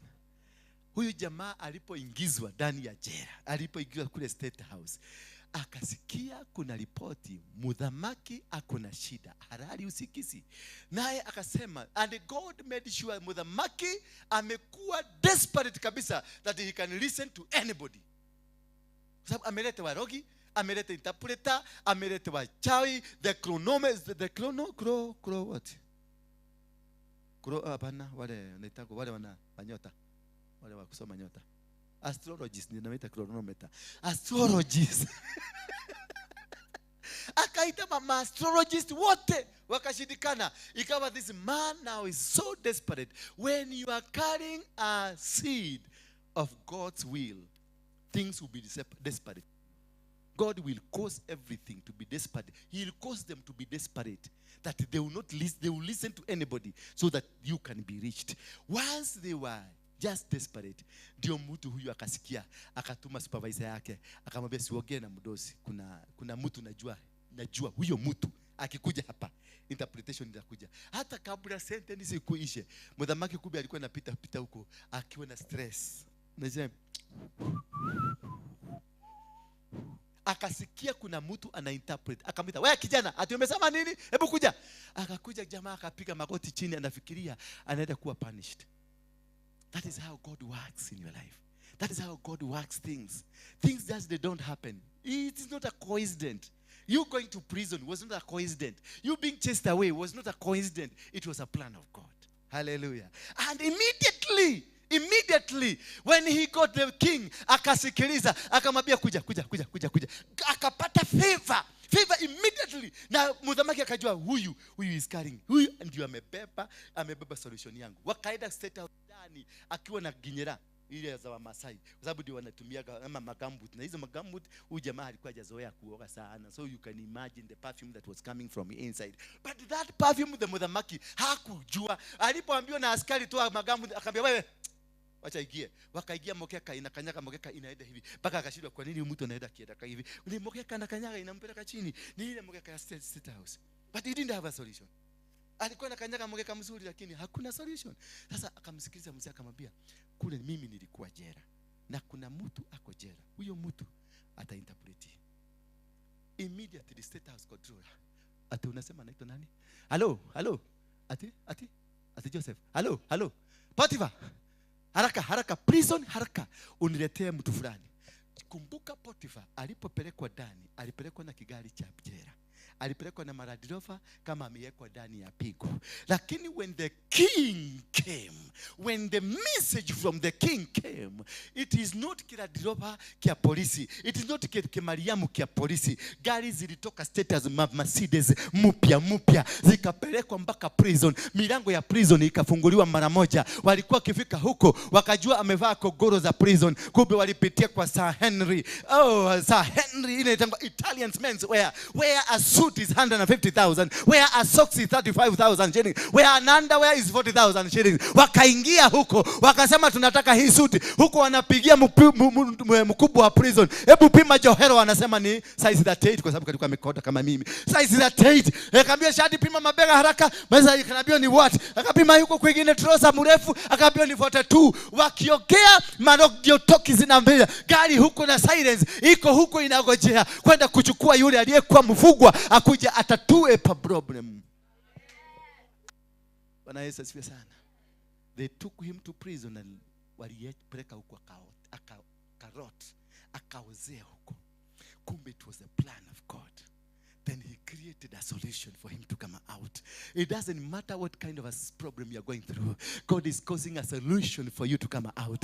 God is causing them to have a problem that you're going to solve them. God is causing them to have a challenge that you're going to solve. God is going to make it happen to you. And when, as he was being driven towards State House, I want to tell you, when he was taken from prison, from court to prison, amehukumiwa, it was magari na maaskari wa jela. Wanamwambia soka, amewekwa pigo mahabusu na anaambiwa soka na kachini.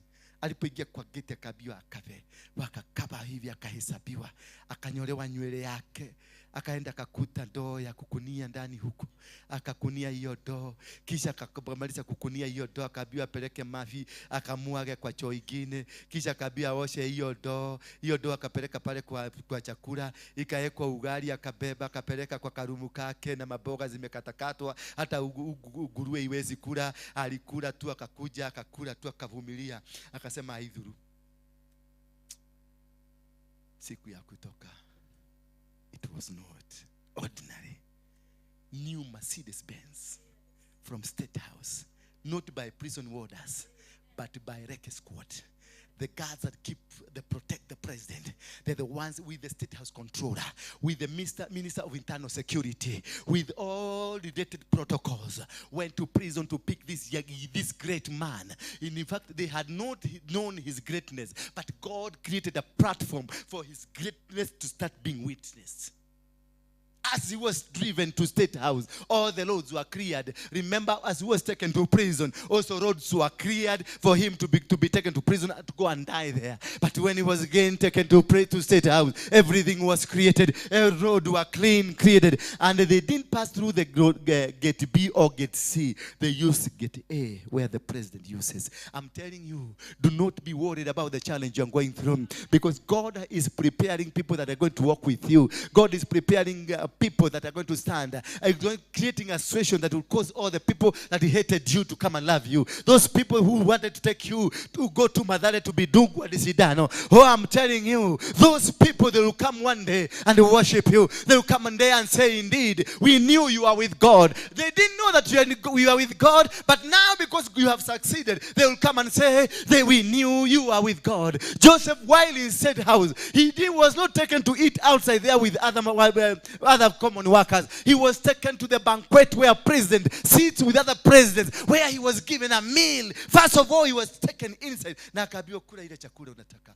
Ndio hiyo. Mwadhamaki mwenyewe akachukua sahani na akachukua sahani, kwa sababu Joseph alikuwa hajazoea kukula hiyo sahani, hiyo chakula ya kutembea kwa mesa. Unajua kula ile chakula inatembeaga kwa mesa hivi. Unaenda ukichagua kamoja, unaweka kamoja. Unajua nyinyi hamjatembea, mimi nimetembea. Inazungukaga hivi, inazunguka hivi, unachota. Zingine unakuta hapa hii ni mtu mwingine alikuwa anauza nyode nini. Unakuta hapa kuna manyode zingine. Unajua wa Chinese wanakulaga manyode. Hapo kile unaenda unakuta kuna nini? Kuna dinoho ziko hapo. Unaenda unakuta kuna kanyoka kako hapo. Unakuta kuna chura iko hapo. Zote zinazunguka tu zikifanya hivi, zikikuangalia hivi na omena kama omena. Hallelujah. Joseph did not have a choice but to eat kingly. Hallelujah. he did not have a choice but to eat kingly, to be prepared to release what God has put into him, to release what God said about him when he was born. I knew you. I had set you apart. I had consecrated you. I anointed you to become a prophet unto the nation. Now your season to become that prophet has come, because God has prepared you all the way along. Hallelujah. Pray, Bwana Yesu asifiwe sana. As Joseph was eating, was also worried because he didn't know why he has been called. When you are going to be blessed, sometimes you are in confusion. You don't know what is going to happen to you. Maybe you are in a vehicle, in an ambulance, a siren, being taken to HDU, because God wants to use that, what? God wants to use what? That situation of a wow, and they have jump-start your heart. It has refused. They tried again. It has refused. But when you are put on a trolley, direct to the HDO, they touched you once, and you came alive again. And then you write a book and say, I died for 7 hours. I was dead for 7 hours, and you go viral. Everybody will want to know what happened to you when you are dying, when you are dead. And then you will tell them, I was in heaven, I met Moses, I met Abraham, I met Jesus, and Jesus told me, go and tell my people repent. And people repent because they know you went there. Joseph didn't know what is happening to him. Right inside his mind, he thought, this is my last. So he ate like his last. And as he was eating, the king came calmly and asked him what kind of a juice would want to take. No, it was uncommon for such things that this is Mudamaki seated right ahead of you, in front of you, and asking, Okonywa juice kariko. Hallelujah. Remember, 1 hour ago, umama fudu. 1 hour ago, ulikuwa umekaa pale nyuma ukiua chawa, because most of the job here kubwa sana tulikuwa tunafanya jela ni kuua chawa. Bwana Yesu asifiwe. Zinakuwa zimepanda hivi. Unaua za black na za white. Yakodra na uru. Mimi si chawa. Na ukikutwa na askari wa jela ukiua chawa, unachapwa viboko, maana huyo pia anahesabiwa kama askari. Chawa hufai kuua ukiwa ndani. You're not supposed to kill chawa. Chawa ni askari. Ni kirauni unafinya. Kifinya hivi umefinya kirauni, utapata kiboko. Bwana Yesu asifiwe sana. Sasa huyu mtu mwenye alikuwa anaua chawa 1 hour ago, amekaa karibu na Mudamaki. Mudamaki anamuuliza, Okonywa kajuisi kariko. Paka anaangalia kama Potifa yako karibu, anamwambia, it's okay, niko sawa. Analetoa kajuisi kia kufu, anakaangalia hivi, anakaekelea kwa mdomo, anasema shwaka flash, anarudisha mesa. Mwenye alikuwa amesema niko sawa.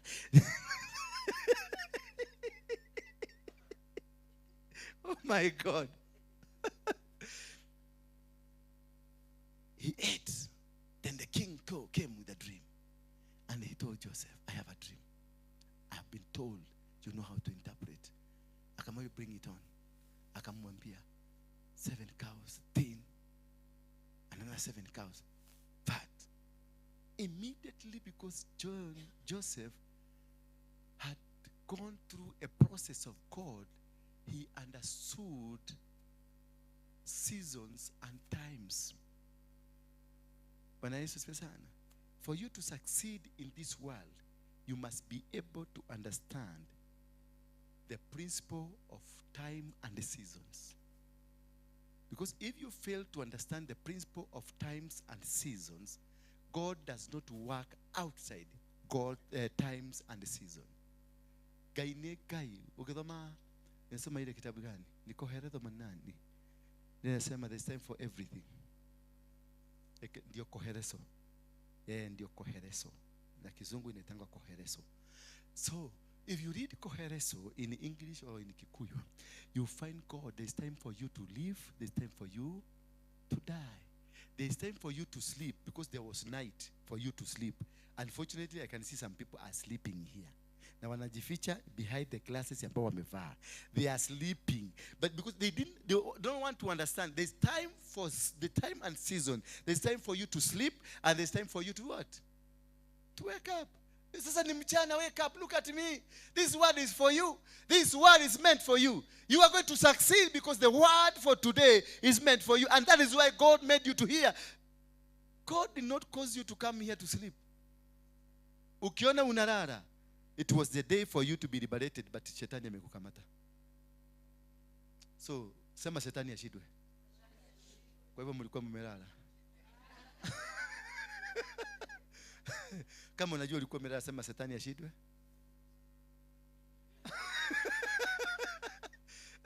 Kama ulikuwa na dream, sema shetani ashindwe.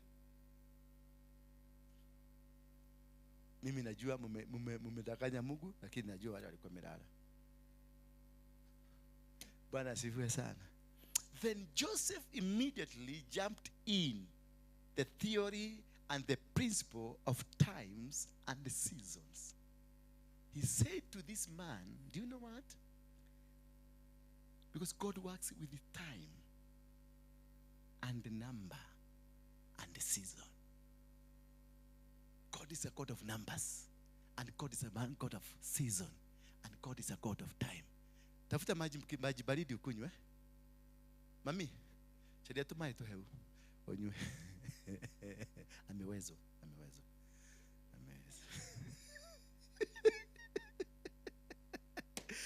So this man interpreted to him, he started with a number. He told him, these are not cows. The cows, the fatness, and the thinness. Thinniness. Is that good English? For those who went to school. The thinniness. Yeah? Apana. Thinned. Mukodere. Uheju. Uhenjus. Muhejere. That's better English. Muhejere wa ng'ombe. Muhejere, yani kwa wale mjui Kikuyu, muende mtafute wa Kikuyu wafundishe. Muhejere. Hiyo kukoda akamwambia si ng'ombe imekoda. Anamwambia that is season. Hallelujah. Akamwambia ng'ombe imenona. Akamwambia si kunaona ng'ombe zimenona, ni season. Akamuuliza aje season how now? Ng'ombe na season zimeigilia, kunona na kukoda zimeigililia wapi? Akamwambia sasa tulia. Msesi uliniita nikwambie sasa tulia. Unajua kuna watu nakwendaga na kaaga nao chini pale, unaanza kuwapatia story, anaanza kukupatia story. Alikuwa amekuja umupatie maneno, lakini mkikaa naye chini anakupatia uogei. Ukimwambia hivi anakupatia sentence 15, yako moja nusu yake 15. Sasa mpaka unakaa unamsikiliza, namwambia twende pale tukaombe. Because hata kupatia wakati, enda tu muombe asikie, kwa sababu alikuwa anataka tu kuingia kwa ofisi yako akupatie lecture. Umunitafutie tu maji tu baridi, wakikuja tunawapatia. Muninunulie kafuriji kale kadogo, ndio tusaidia watu kama hao. Ukioka tawa vizuri kwa aje ku lecture. Ukitaweka ate. Si ungekaa tu nyumbani unipatilie lecture ukiwa kwako, kuja jamaza nikupatie story. I'm a prophet of God. Come I tell you. Usipotosheka, move to the next door. Kuna Manyuro hapa, kuna Kirisiko hapo, kuna Ng'ang'a Lito, kuna Ng'ang'a ule mwingine. Hata huko. But come ukigia kwa ofisi yangu, shut up your mouth. So this man told him, ng'ombe kunona ama ng'ombe kukua makonde, it is not that kuna ng'ombe zitakuwa konde ama ng'ombe zitanona, but this is a representation of time and the season. That there is coming a season of plenty, and is coming a season where you will not have anything. So he's telling you, but when this season of plenty comes, because the season of plenty came first, keep everything in your stores, because there will come a season where you will not have anything. That is how to interpret the dream of seasons. So most of you, I'm going to teach you how to interpret dreams, because most of you are fake completely on dreams. On dreams. There are tile to inawe hada to kenywa kahoa.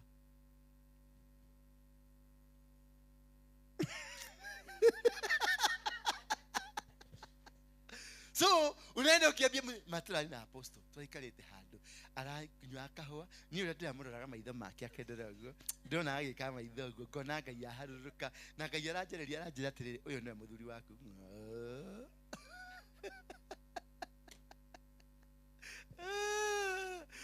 Because you want to interpret things the way you have seen them. But when you are in the process of God, God does everything for you. It's only that you don't understand it's doing it. Because we are anxious. That's why Timothy said, do not be anxious over what? Over anything. Just wait for this moment of God to come. Wait for because God is working on your process. God is working on your ways. God is working on what is about to happen to you. Do not be anxious. Don't be going very fast. Just be within the process of God and walk within the speed of God. And let God walk you. Let God push you. Let God do things in you. Let God bring the right people that are supposed to be in your life. And then he told this king all the story. Then because of total confusion and total darkness that was in this king, he told him, you who have been able to interpret, you are going to be leading this project. That is how God, remember where the process started? It is when he interpreted a dream of shoes. One was standing and the others were bowing to him. And they said, so you will bow down. We will be bound to you. We will be under you. This cannot happen. Remember, it's going to happen. At one point, whatever God revealed to you, it will come to happen. Only if you stick to the processes of God. Only if you stay in the presence of God. Only if you are patient enough to wait for God to perfect you. So Joseph was perfected in a rather bad way. In rather bad situations, in situations that you will not want yourself to go through.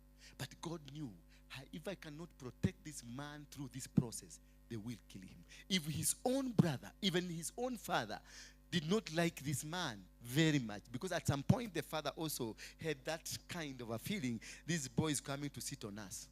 So he was not really happy with him. And God decided to protect this man. The situation you are going through could be, it is God that has just chosen it for your protection.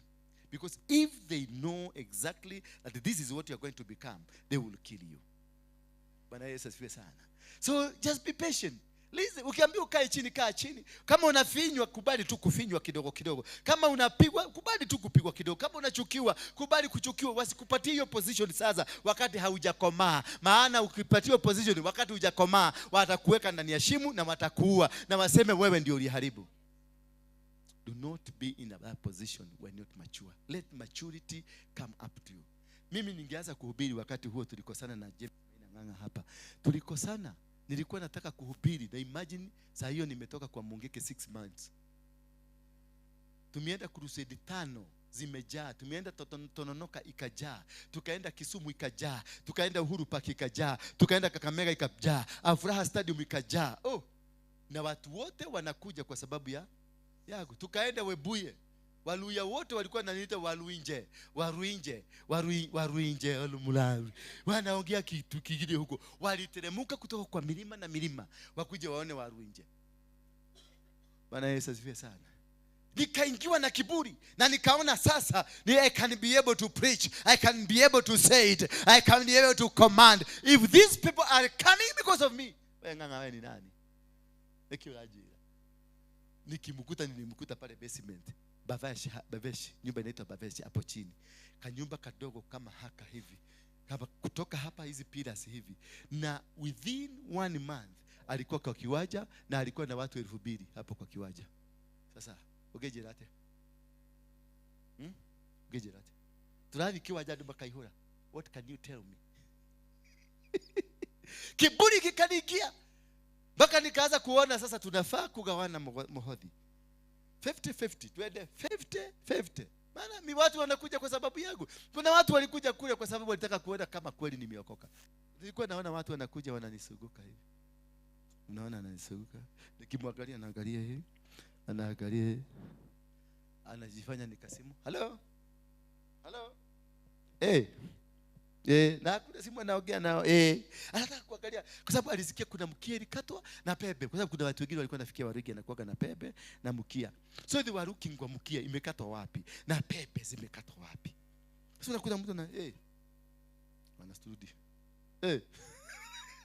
Sababu unaona mtu kwa sababu anataka ajulikane, unaona anaenda ni kama mpaka jicho moja ikarudi inaangalilia kutoka na huko jani. Kiburi kikanikia. Because my time and my season was not ready. I needed some more time for being prepared.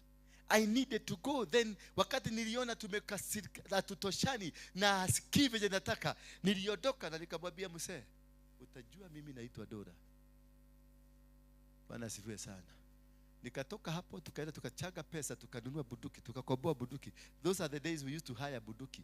Tukahaya bunduki pale Isiri. Na tukakuja. Na tukakaa tukaambiana sasa tutatafuta bunduki. Lakini kabla tutafute bunduki tuue watu. Maana tulikuwa nataka bunduki 12. Wale vijana nilitoka na wao wale. Tukasema kwa mugike hatutarudi. Na serikali inatutafuta ituue. Tukasema we shall die a decent death. Do you know as decent death ni gani? Haikuagi na uchugu. Risasi haina uchugu. Inakurusha juu unarudi chini unaenda mbinguni. So we decided to die a decent death. So tukasema tutakuwa waizi na tukaanza kuiba bank. Siku moja nakumbuka nikiwa pale Moi Avenue ile banki kwa hapo hivyo. Nilisimama barabara katikati na IK. Barabara katikati. Nikaona watu wanakuja ati waizi na mawe. Nikafanya hivi. Yaani kumbe watu wanaogopa kukufa. Na wanapenda kuua lakini wanaogopa kukufa. Tudu kwa hewa. Hewa kiwacha ikakuwa clean. Mpaka polisi mwenye alikuwa anachunga hiyo benki aliwacha bunduki alienda kama kaupa. Kwa sababu alisikia na nikamwambia mwenzangu weka juu na wewe mwingine weka juu na wewe mwingine weka juu. Tukakava story. Tukaingia bagi tukatoa masanduku 6. Tukaweka kwa gari tukaenda. Hiyo ilikuwa our first. Tukakuwa successful. Tukajua sasa tunaenda kununua bunduki. Immediately wakati tunaenda kununua bunduki tukasikia kuna kazi nyingine Bagerezi hapo sasa ile iko pale River Road. Tukaambiwa hapo kuna kazi ya 40 million. Hapo ndio tumekutana na Ng'ana. Wenye nasemanga nilimtokelezea saa 4 mchana na alikuwa ameota na mimi jana usiku saa 4 mchana kwa sababu hawa jamaa waliniambia usiende wewe utaingia wewe enda ujifiche kwa Kisugu ndio utukafe vizuri kwa sababu mimi ama sharpshooter. Kebe nito hiyo jicho nitatoa. Niache all the other part. I'm a trained commando. Sasa unanikasirikia nini? Nikirada kalera ni testimony yako dela heana. Sikumstuana nikasirikia na mimi napatiana story yangu. Si ukuje upatiane yako. No. Kwa haba ama ulikuwa kwa banki siku hiyo? Najua labda alikuwa kwa hiyo banki na imagine uende hiki.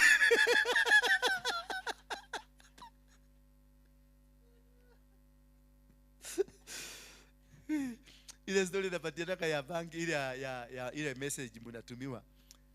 Kuna mahali nilienda Mombasa nikapeana hiyo statement. Kanisa ya mtu mwingine alikuwa anaitwa Obongi. Kumbe kuna mama who was a victim. Nilikula 1,000 yake 100. Sasa alikuwa kwa hiyo kanisa. Mimi nikapatiana nini testimony napatiana. Nikapatiana vizuri mpaka watu huku wanapiga makofi venye napatiana statement. Kumbe kuna mama naye analia, alikuwa analia. Alikuja kaiba kanishika. You stole my money. You idiot. Give me back my money. So ndio nataka nikipatiana sorry. Nikiona mtu ameanza kukuja sura na kaanga standby. Kwa sababu sijui ama nilimkoni pesa. Because nilikoni watu wengi sana. Were you conned? Ujapitia mimi? Ujapitia kwa mikono yangu? I'm safe. So Joseph alifanikiwa kwa sababu God guarded his ways. When you're in the process of God, all your ways are guarded. You are protected until you get where God wants you to be. So do not panic.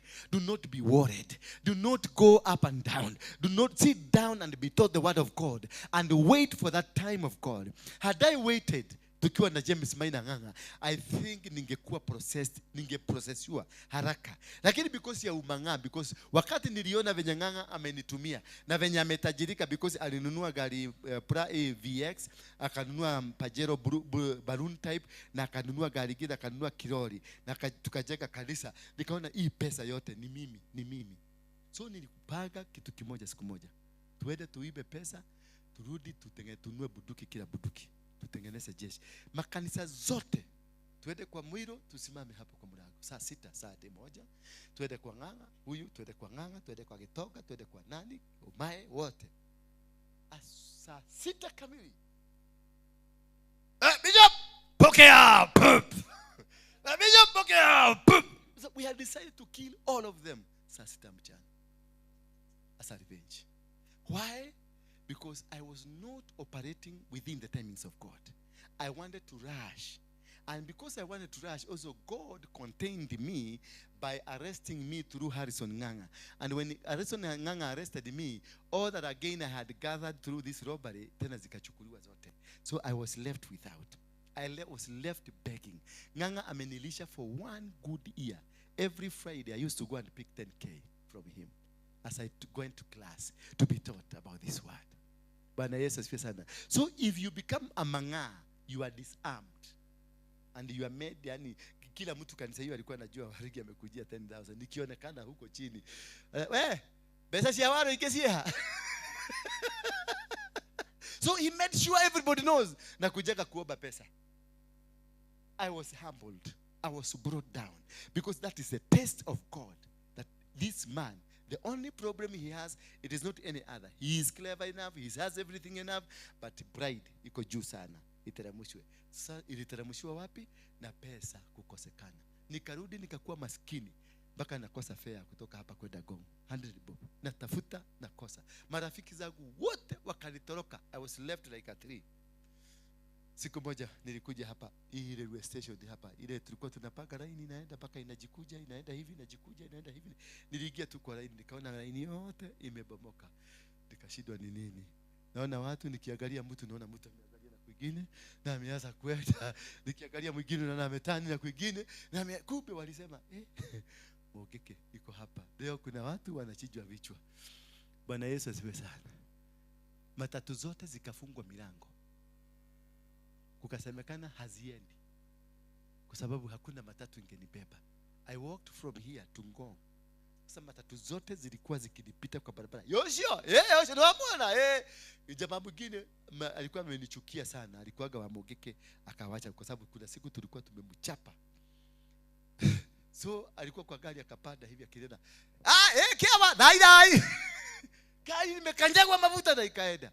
Yaani nilichekelewa, nikanyorolio. Mpaka pride yenye ilikuwa ndani yako ikaisha. Sio naonaga naangaliaga hawa. Nikiona uko na pride tu na kuangalia tu, najua wewe process yako inaanza. Nikijua mtu ni yako na pride, nakufinya tu pole pole, utafinywa tu pole pole. Utafinywa mpaka unajua ile unapikaga ugali, ulikuwa unapika ugali ya zamani. Tulikuwa tunaitest aje kama imeiva. Unaongeza kwa ukuta, ukiona imeanguka unajua imeiva. Bwana Yesu asifiwe sana. Sasa hivyo ndivyo mtu akikuwa katika kushughulikiwa na Mungu, unagogesha kwa ukuta, ukianguka najua umeiva. Sasa nakupatia ka responsibility kakuosha choo. The first responsibility unapatiwa ni ya choo kama ni pride. Na saa hiyo unakuta wale watu walikuja kesha usiku huo, wote walitengeneza kitu mzuri kutoka kwa mlango ikienda mpaka kwa shimo. Alafu coincidentally kunakuta maji hakuna.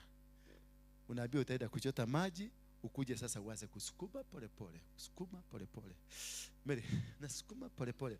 Alafu tena hiyo kifagio ulikuwa unasukuma nayo kinatokana. Sasa lazima ukishike ndio uweke mti mzuri. That is when God is dealing with you. Urangoleka neke. Ngiaje uweko. process. So allow God to walk through you. Allow him. Once you allow him, everything will work. And most of you here, you are not sick. You are not problem. You don't have a problem. Is of course kichwa ni gumu. Na itatengenezwa. Boroti zile za ugumu zinatolewa. Si unaona boroti imerota ile imerota venye inafanyangwa. Inamwagilia kwa dawa hivi, alafu inafunguliwa kama mashini kabisa, alafu inatengenezwa hiyo kutu inatolewa. Sasa hiyo wakati unatolewa kutu, tulia baba. Tusimame kwa miguu yetu.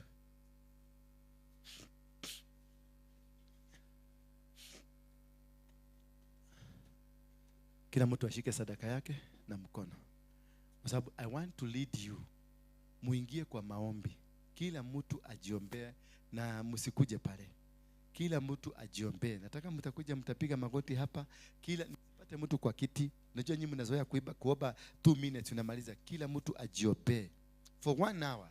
Then I'll come and pray with you and your life will never be the same again. Amen. Au mutigiuga amen todo murenda mkwara laini haria. Muthe turarikaniria. Dakiro niki kiramuria. Ni pride. Pride. Kigunyo gia pride. Jesus. Okay, wekelea sadaka yako hapa. Hapa chini.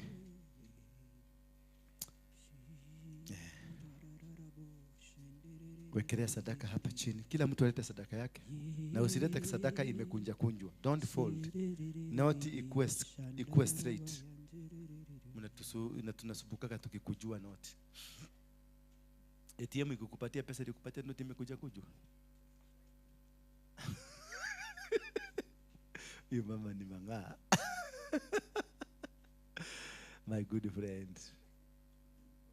Nuko na roketa. Hallelujah. Yeah. Harakisheni. Jesus. Harakisheni. Kila mtu akuje hapa. Every person, hata wale wanaweka kwa simu. Kila mtu akuje alete sadaka yake hapa.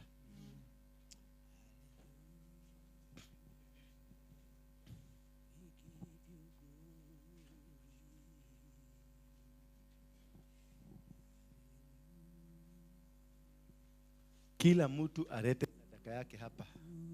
Failure to that hakuna kuniona. Ndio ugire digoshoka kuono. Yes. Ndagwa.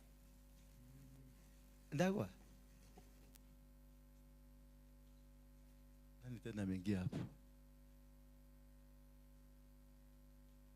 Kuna watu wajarete ndio nangojea mulete hapa. Hata afadhali ulete mwili hapa. Rehemu ile haha, wekinye tu. Ugedule, wekinye. Hata kama ni 10 bob wekelea hapa. Yes. Najua umeweka kwa simu nilikuona. Si umeweka 500? Umeweka ngapi? Nilijua. Wewe uko hapa kuja. Haya umongo kuna dieta yako na. Nini? Hapa. Ongerusha simu kwa basha. Sasa mami, how are you? Kuja hapa. Umelalaje leo? Wamekuja? Walikuja once alafu sasa ni. Walifaulu? Hapana. Walikwamia barabarani? Walingengana but nothing. Hebu shika hii microphone. Give us a testimony. What brought you here? What was happening? Don't shy. Tuketoshonale goma. Yeah? Ability tutia kwa makai. There's dwale kwa sema okay ndio kwenda kwa sema okay. Na kwa goge. Bwana asifiwe. Tamerere. Bwana asifiwe. Ukarugama haiguru. Rugama haiguru matira kuona. Arona kama undu gakuhe. Matira menya mathina mari ogereire. Uyu wa muono. I wish no akugawire kathina kanini gake. But this is a prophet of God. Yes, abia watu. Bwana asifiwe. Kwa majina naitwa Peris Mainge. Nilikuja jana na ndio maana nimerudi juu nimeona testimony ya Mungu. Wakati nilikuja hapa nilipatana na prophet. Mimi hata si kwenda kwa ofisi, tuliongea tu dakika chache tu kidogo hapa alafu nikafanywa deliverance. But after deliverance Mi kuamka kitu ya kwanza nilipata peace from nowhere, from God. Wacha tu nisiseme from nowhere. Na nikasikia mwili yangu imekuwa very light. Ndaigwire ndahutha mwe. Kitu yenye ilinileta hapa, mi nimezunguka sana. Maybe some of you mnaweza kuwa mmepata story yangu kwa Nguge Karanja. Nimekuwa nimesumbuliwa na majini sana, kulala na mimi every time. Hata saa hii nikienda kuketi pale Apostle imeniguza ikapotea. Hapa. Kwanza venye umekuja hivi ikapotea. So kila time mpaka my 3 years daughter alikuwa hivyo na hajaifanywa deliverance kama yenye alifanywa jana. Kitu ya kwanza hata msichana mwenye alifanya nikuja hapa niliona story yake Wairimu inaenda kufanana na yangu.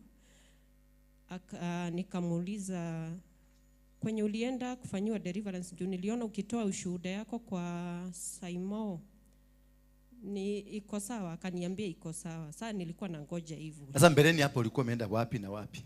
Nilikuwa nimezunguka kanisa mingi. Kama ngapi hivi? Like 7. Na ukifanywa deliverance majini yanakuja yanakukamata hapo hapo tu. Hata nikirudi kwa kiti bado inaendelea. Mimi nilikuwa naenda church kukihubiriwa hiyo mambo inaendelea. Na sasa juu service iko siwezi enda kuambia. Sisi kama mnaelewa anasema nini? Mnaelewa? Akiwa deliverance akifanywa deliverance na kimutu kinaendelea tu. Kurudi tu kwa kiti inaanza tena. Nasikia tu kulia na shindwa. Sasa haja ya kwenda church ni ya nini? Juu nilikuwa nasikiza mahubiri alafu napotea fahamu. But saa hii Apostle akihubiri nimeshika everything. Mpaka na feel hapa ndio nitakuwa nakuja. Akiniongelesha tu kitu hivi nilikuwa nashika hata jana. Venye aliniambia nilishika. Wengine na si kusema ati sitaki kusema mambo ya mtu. Nikitoka tu kwa mlango hivi naanza kujishika hivi. Tunaweza cheka na nyinyi hapa mfikirie tuko the same. But nikienda kwa gari ama nje nisimame kwa duka ninunue credit imeanza. Inaingiza. Nikiingia kwa matatu kuketi hivi inaanza. Mpaka naona hata hakuna haja ya kushuka. Mimi nimeipitishwa, nilikuwa naishi Kasarani. Nimeifikishwa Githurai na nachukua gari niende nirudi Kasarani. Na mpaka unapotea fahamu. Mtoto wangu mwenyewe tumeikaa na yeye hivi. Ameanza kutoa nguo. Dudu inakuja. Anatoa hiyo ya ndani anatupa. Anataka kukaa na trouser peke yake. Sana anasema dudu imekuja. Anasema dudu imekuja. Ndio hiyo. Unaona? Imeingia. But kutoka jana juu tulitoka na yeye hapa mimi sijasikia chochote mpaka kamekuwa kakona peace. Huyo mtoto alikuwa ananicommand. Sijui kama umeika na mtoto anakucommand 3 years old anakuambia, "Unaniambia nini wewe? Unaniambia si nimefanya." Yani anakuambia na kifua. Kwanza mbele ya watu anakuaibisha kabisa. Hata kama watoto wanakuanga hivyo unaona hapa kuna difference. Juu niko na first born hajaikuwa hivyo. For how long has this happened? Like 2 years. 2 years. Lakini 1 year ni kama ya kutafuta solution. Unaona? Unaenda 1 month. Naomba Mungu anikubalishe tu. Hii mambo iishe kabisa nisimame sasa kwa mahali pamoja kama hapa. Jana nimepata change kabisa. Mimi leo nimelala, nimeamka saa 3:30. Ilikuja once. Ilikuwa inakuja naingia YouTube. Nasikiza Apostle Waruinge story zake juu yeye amepatana na mambo. Sasa nikasema huyu mwenye amepatana na mashinda kama ya kwa mashetani, huyu ndiye atajua tu shida yangu. Wengine hawako wanaelewa ni nini. Wananiambia wewe ndiye hauna faith. Hata deliverance yenye nilifanywa hapa sijaifanywa hiyo. Venye mtoto wenye walikuwa hapa jana, venye mtoto alichukuliwa na Apostle hapa akafanywa hivyo. That was the first time. Kitambo ni hivyo tu na kwenda wewe ukipona mtoto atapona. Jana venye aliwika hapa mliona. Kama mtoto kaliwika. Hata akiona Apostle anapotea, aliona mwenyewe sana. Lakini eventually katoto kalikuja kakalalia hapa. Walisikizana. Tukapendana. Na akaniuliza, "Mama tutakuwa tunaenda kwa hiyo church?" Nikamwambia, "Ya." Angesikia ni church tunaenda hata tukikuja siku mwambie tunaenda wapi. Asikia ni church, wewe mimi siingi. Alikuwa anapotelea unamwacha nje. So nikajua kuna shida, but Mungu ametenda. Sasa uko sawa. Ilifika wapi leo? Leo. Ilifika tu huko kando kupenya. Ilijaribu kupenya. Lakini haikufaulu. Ni kama kuna shikana. Ninaweka lock mwili wote katika jina la Yesu Kristo. Mapepo itakapojaribu kukupenya, ichomeke. Moto mwili huu ninautia moto wa Roho Mtakatifu. Amen. Mapepo yoyote yakikuja yanachomeka in a radius of 10 meters around you. No Amen. demon will come anywhere near you. In Jesus name. Kitu ingine, macho yangu sijui kama apostle aliona labda hangeniambia. Kuna venye inakaanga unaona ni kama kuna shida kwa macho yangu. Hata nimeienda naambiwa, yani kuna watu hawajui kuhandle mtu ako na shida. Mapastors, sitaki kusema nini, mtu anakuambia unaona maitho macio make mahana atia, mahana nyoka, utafeel aje wewe uko na problem. Ndirona ngare, but nili notice, tuliangalia na hivi na aka notice kuna shida, but after deliverance ukweli niliona mwangaza ingine more than the first one. Na nikaambia huyo msichana, nikamwambia madai wadagia thayo muingi. Unaona, nilikuwa nagiokira rushini, nikiamka asubuhi kujitayarisha, niko na hiyo moyo kwenda church. Unaona, before ndaigwa nguthi kanitha, niko na 1 month sijaenda kanisa. Niende 1 month 2 month mahali nashindwa. Ndathie kanitha ndacoka nyumba undu ucio wajia ni yake. Unaona, ngona ta gutari Ngai, but here God is there. Tumpigieni Yesu makofi. Thank you. God bless you. Yes. Nani mwingine anasikia kuna testimony anaweza kutupatia? Before we pray, you have a testimony you want to share with us. You got a testimony, God has done something. Just come forward. Just come forward. Kuja. Keti kidogo, just sit. Tusikie testimony. Yes, mami. Testimonies are very powerful. Sasa, naita nani? Kezia.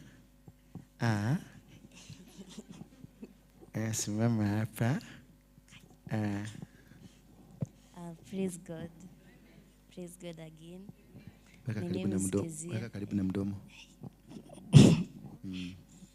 My name is Kezia. I'm a candidate at Buruburu Girls. Sijakuwa shule for the past 3 weeks. I've been terminally ill. I have a seizure disorder. Hiyo ni kifafa lakini si kifafa. But 3 days ago, my cousin Baraka Baraka ni mgani? Ule pale. Anaitangwa Baraka? Sijaijua jina yako by the way. 3 days ago, my cousin Baraka kaamua akasema, this is enough. We pray at home together. We fellowship. So I have the gift of tongues. Earlier that day, niliota like spirits zilikuwa zimekuja, but in form of my grandmother. Akisema kuja tuombe pamoja, lakini sasa ilikuwa majini. Nishikie. Alafu sasa hiyo time alikuja akanishikilia, mmoja alikuwa ananivuta nywele, mwingine ananinyonga. Sasa nile nimeomba in tongues, nikaomba, alafu wakapotea. Then sasa my grandmother akakuja akaniambia kwa ndoto, lakini akaniambia that imekwisha. Sasa usiku Baraka came, my mom and I tukaamua tuomba pamoja, we fellowship, tukafanya ritual hiyo ya chumvi, ya maji na chumvi. Hiyo yako. Yeah.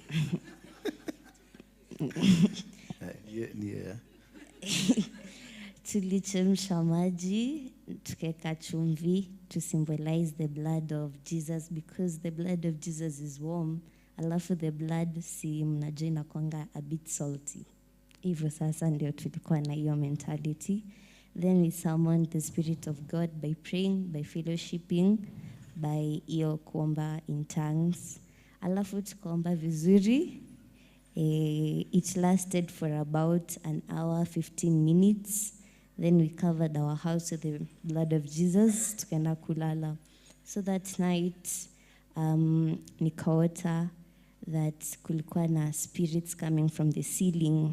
Like kulikuwa na ya kwanza ilikuwa inakuja, ikashindwa. Ya pili ikakuja, ikashindwa. Ya tatu sasa ikakuja, ikaanguka kwa kitanda. Then I woke up, kanimeshtuka. Nikaambia mom, tukapray over it. Lakini since that day, I've not fainted, because sasa hiyo seizure disorder, I faint na napata seizures. I've not fainted. I can walk over long distances because I couldn't. Neza at least fanya more activities. So I thank God because kasi yeye singekuwa hapa. Thank you. Pigeni makofi. Yes, Kachini, I will do something for you. Somebody else? Uko na testimony. Sinilijua tu. Bwana asifiwe. Praise God. Naitwa Rose Degwa. I think wengine wananijua. Hata mimi nataka kutestify because since I came here nimeona Mungu. Mimi ni yule mtu alikuwa anapenda Mungu. Na kama ninampenda Mungu nilikuwa tormented na spirits. Na hizo spirits sikuwa najua zingine ni spirits because kama kukasirika I never knew ni spirit inaweza kukutorment. Ilikuwa inanisubua nakaa saa zote niko na kisilani. Bwana asifiwe. Nikikuja hapa siku ile nilikuja hata sijaitoa hii OB. Nilikuwa nakaa ninapelekana polisi ninapeleko. Ninakaa ni vita. Mimi ni wale watu ninakaa hapa ukisikia nikikwambia unataka kutuambia nini wewe jitoe mapema. Because hapo mbele sijui nguvu ilikuwa inatoka wapi. Mimi kama unakuja hapa unanisubua na hata ukienda pale River Road tu uulize. Ni hivyo. Haiwezi kosa vita 1 2 3 pande hiyo 1 2 pande hiyo kwenda hivi. Na siku anapigana na wamama. Nilikuwa anapigana na wababa. Nakuja huku nyuma na kushika mpaka tuende chini. Sasa hata huyo mtu akiamka anaangalia tunaulizana nini. Sasa tangu nikuja hapa nilikuja nimeshika hiyo bini naweza itoa. Uone vile ilikuwa. Nikikuja huyu pastor Hebu itoe tuone. Akanifinyiria sana, akaniambia lazima nisamehe. Dada mwingine pale nikamwambia sasa huyu pastor nilikuwa nimekuja hapa I had a thorn of the flesh in my life. Sasa nimefinyiriwa nataka nipigane ananiambia samehe. Nikamwambia kama nimechoka. But I thank God niliweza kuvumilia. Manake mimi ni wale watu wametembea. Nimetembea makanisa. Nikaona makanisa imenishinda. Nikatembea mpaka kwa wao wengine. Nikaona imenishinda. Mimi ni wale watu nimetembea mpaka kwa sijui kwa manabii sijui ni garbage gani sijakula. Because ninaona niko na shida. Naenda kwa huyu. Namwambia shida yangu. Namuuliza wewe unaonaje? Nasikia hapana. Tunaomba yedi. Sasa vile nimekuja hii church nimetolewa ujinga ya kiroho. Nilikuwa na ujinga ya kiroho. Nilikuwa nimeshika misingi ya dini, desturi na mambo mengine. Sasa hiyo ujinga ndio ilikuwa inanifanya nakosa kuelewa ni nini inanisubua. Manake mimi mwenyewe ni mtu aliokoka zamani. Nakaa na backslide. Na sikuwa na backslide ati juu ninapenda. But nikuwa tormented. Mambo inakuwa tuseme kama ni hizo vita. Vita zinajiareji. Mimi nasikia nimekasirika. Siku hiyo ndio nikuje hiyo OB nilikuwa nimesema naenda kununua panga. Huyo mtu nitamkata. Venye nilienda hapa Nyamakema pahali nienda kununua panga, nikapata kumefungwa. Mimi nikaambia huyo msichana yangu ya kazi, tuteremke Kamukoji. Tukateremka Kamukoji, nikaenda nikamwambia huyo polisi tunajuana. Huyo polisi sijui alisikiza akaongeleshwa na Mungu, akaniambia mama fulani, enda nyumbani kuja kesho. Sasa huyo msichana nikamwambia mimi siwezi lala. Either nitaenda kwa nyumba nijinyonge. Jira uchungu makasiriko, hasira. Watu wa kanisa hii niko na kitabu kwa roho yangu ya kukua tormented. Nitakuwa ninawafungulia na wafungulia. Those who are going threat to kill. I never knew unaweza puuza kitu. Unaona kama kukasirika sio roho. But hiyo roho inakufanya unakasirika.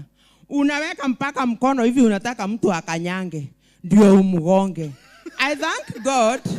Siku ile nilikuja hapa, kuna mahali nafanyia kazi, kuna mafuri inakuanga hapo na inakuanga imefungafungwa na machuma. Sasa the following day na mimi sishikwangi na hata wanajua mahali nauzanga kama nimekalia kiti. Kajua alikuja, akachukua vitu zingine. Vitu kufika kwa gari mimi siwezi mfuata. Haezi peleka kwake. Akafika pale customer akakuja akaniambia, "Eda uchukue vitu zako uuze." Mimi nikachukua vitu zangu niuze. Hiyo vitu, hiyo mafuri ilikuwa na machuma na nini, haikurudishwa. Sasa huyo akajua akikuja hapa namuuliza, "Mafuri yangu ulipeleka wapi?" Ananiambia kujia mafuri huko chini. Naendaga kuenda na mkosa. Saa ingine nasema nitapitia huko, nikitoka hapa nikifika hapo nasahau. I thank God because mimi nimefunguliwa. Kupitia madhabahu roho yangu kutoka ufunguliwe. Umechapa watu wangapi? Sijachapa mtu, sijaenda polisi, sijakasirikia mtu, sijagobana. I think that hata hiyo kitu naekaga hapo kama kubukubu. Juzi huyo nilikuwa nimeenda huko pale kwa Jeremy, nilikuwa nimesema nitakata huyo kijana. Na mimi nasemaga I swear before God, nikisema hivyo wewe utaniona. Sasa mimi sijagobana na mtu na sijatoa mekerere. Nimekuwa tu mtu ametulia na nimeona nimefunguliwa because kuna vitu niliadmire nikiwa kwa wokovu. Mimi ni wale watu waliokoka huko nyumbani. But mahali nilitokea, sikutokea mahali mzuri. Ni huko pastor alisema. Nilifunzwa kufunga kitambaa. Nikafunzwa kuvaa nguo ndefu. Sikufundishwa the word of God. So mimi natesekea huko because I don't know God. Sasa vile nilikuja hapa nikafundishwa who is a Christian. Vile unafaa kukaa. Zile vitu zinaweza kunini. Hata ni vile nilikuwa nimeona sasa. Mimi ningekuwa nimeenda hatua mingi sana. Lakini hata Mungu anataka kunisaidia.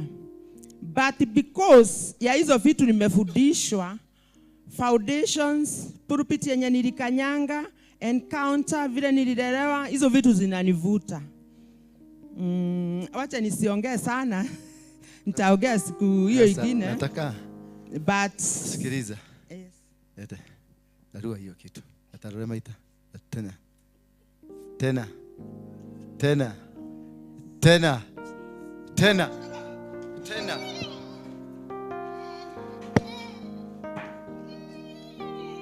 Narua kabisa yote. Tena. Yote.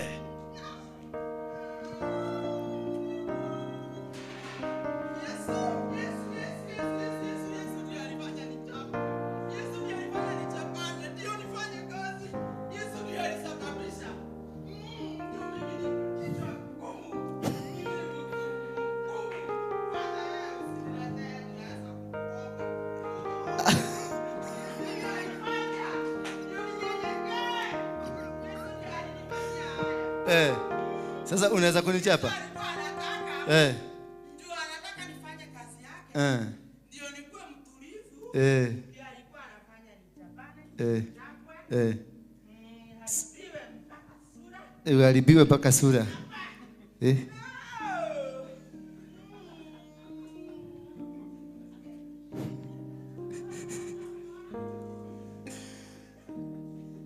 Amuka sasa, uko free.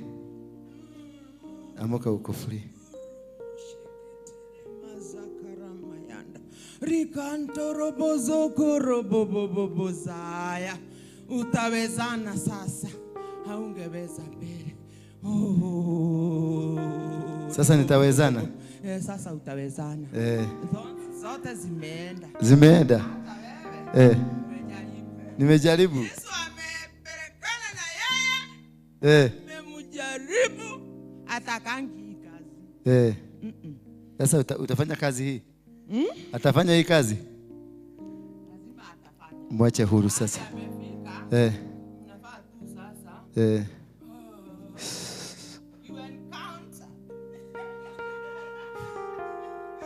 You encounter.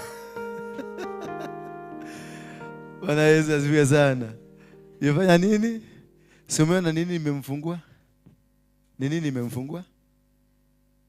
Hiyo kakitu ka polisi, kwa sababu hiyo ndio ilikuwa living testimony, the connection between her na her past. So kuna vitu zingine umeweka, kuna kahadi kachifu uko nayo, kuna kamidira unawekaga, kuna kaguo unawekaga, kumbe ndio kana kushikanishaga na kule unakuaga. Ndio naonaga wakati mwingine nawaambia hizi vitu zingine umeweka, mapete zingine, mavitu machain zingine, hizo vitu ndizo zinafanya upate shida. Bwana asifiwe sana. Hallelujah. And we must come out of these things. That capacity kado ndio naonaga wakati mwingine naongeaga story yangu. Kuna kitu sasa, kuna kitu sijai kuambia ama sijai iongea. Ikikuja nikihubiri hapa na iongea, nyinyi mnaona ni ujiga, lakini kule kuna ninafukuliwa. Because niko confess. The more you go on confessing, because these things nilifanya vitu nyingi, I don't remember most of, lakini nikiwa hapa nikianza kuhubiri na kumbusho kwa kitu kimoja ninakafanya. Nasema nilikuwa na mama wengi, nasema nilikuwa na nini, nasema nilifanya hivi, nasema I'm loosening myself from the bondage every day. The difference inafanyikanga kwangu. Sijamalizana. Ninakwambia kama mimi niko 2% kwa wokovu. 2%. Sijaokoka vizuri. So wana daha ngoka ha dukague uru. Dira deko 2%. And 3. Sasa niko 3. Sio hata wanajua they are marking me. Very soon nitaenda 4. Wewe unakaaga biguni, unakuja hapa asubuhi, weka. Tutakuwa tukikuta. Kuna siku tutakutana kwa barabara. Nikipanda wewe ukiteremka. Weka tu biguni. Umejaza kikombe yako imejaa maji. Kama imejaa maji, where do we expect God to fill? God is done with you. Empty your cup so that God can fill it. Hiyo wokovu mnakuaga nayo, muachane nayo. Si unaona? Hiyo wokovu mingi mnakuaga nayo, wachana nayo. Reduce yourself. Hiyo 90%, ngoa 95%, kana 5% ya wokovu. Because mnatendaga dhambi every single minute. You are sinners. Andiko moyo iko jaji, yale ni adiketa wekelania nake. Chene honokete wega muno kweli. Hata kuna watu nilikuta mahali wakidiscuss Waruinge. Wanasema, ni Waruinge ri, ni ndio ndakata honokete wega. Nu akoheire ratiri ya guthima. Ulitoa wapi measurement? Ulipima na nini? Ujue ni venye nimeokoka kama venye sijaokoka. Waokovu. Wakulala biguni mnaroka huku mnakuja hapa asubuhi. Na niguorirwo ni thina. Niguo thina wakire nyumba kwanyu mucigesha gwikara muci. Thina ukugeithagia muci, how are you? Ati no ngihoyo ciringi 100 nduri. Niguo honokire, niguo ikarire kwa Ngai. Nie ndire muhonoku. 3%. Hiyo ndio wokovu yako. Na wacha nikae hapo. Na utembee na mimi na hiyo 3%. Ukikaa ukishindwa kwenda kule kumeokokwa na 95% ama 100%. Everybody. That's why Jesus told us muhoyage alisema hoya hakusema omba hivi. It is continuous present tense. Muwe mukiomba hivi, because we are sinners every single minute. And he said, if somebody comes tells you that he has not sinned, already that is a sin. So empty yourself. Empty completely. Be at zero. Hata ambianga watu mie direho. Kuna siku moja nilienda kwa Harrison. Nikamwambia nie nitoka. Nikapiga makoti. Nikamwambia nie deve vyo amfurati. Kabisa akaniuliza kwa dheni. Nikamwambia mimi nimeanguka. Sasa nilikuwa nimetoka kuhubiri Rajawa hapa. Huko nilienda kwake after Rajawa. Hata nilijaribu kuhubiri na jihukumu, nasikia kuna kitu, there is something that is in me is not right. Nilipotumaliza na niliombea watu kule toba.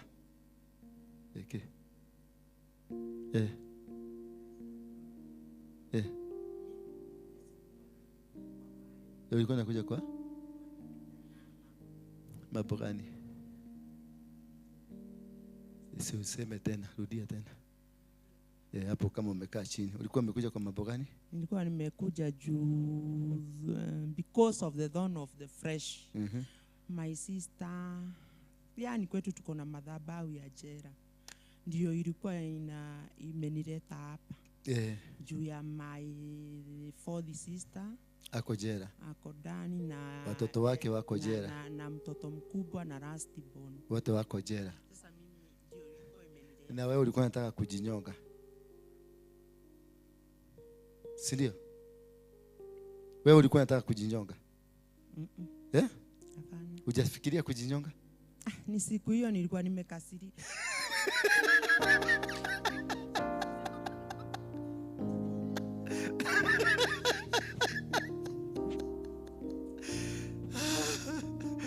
Yes, mwingine yako na testimony. Tulete. Watu wa kanisa ya Thika. Umevuja kanisa Thika? Bwana asifiwe. Mwanyeneteo tuko. Niko na testimony. Tupatie testimony. Kijana wangu alikuja hapa na akafanywa deliverance. Weka kwa mdomo vizuri. Akafanywa deliverance. It's like 3 months ago. Na kutoka hiyo siku hakuwa ikanyanga nyumbani na hakuwa anataka hadi kuniona. Nami nikakuwa na mashida mingi. Hivyo apostol anasema shida inakuuliza asubuhi good morning. Ikakuwa ni kama hivyo kwangu. Ikafika place nikajiuliza hata hii wokovu ninaenda wapi? Nimekuwa hata neighbor hakuna mtu anaweza nisalimia. Na ikakuwa ngumu sana kwangu. Na nikielewa mtu, siku moja nikaongea na mchungaji wetu Pastor J. Akaniambia ile jangwa huko Mungu anataka utembee peke yako. Na nilikuwa naona siwezi peke yangu. Lakini nikiwa tu hivyo simu yangu ikachukuliwa na huyo kijana kama amejifisha, nikabaki sina simu. So nikasema nitanunua simu nyingine. Vile nilinunua simu, the first clip niliona apostol alikuwa anaongea vile alienda kwa mzazi wake na akaomba msamaha.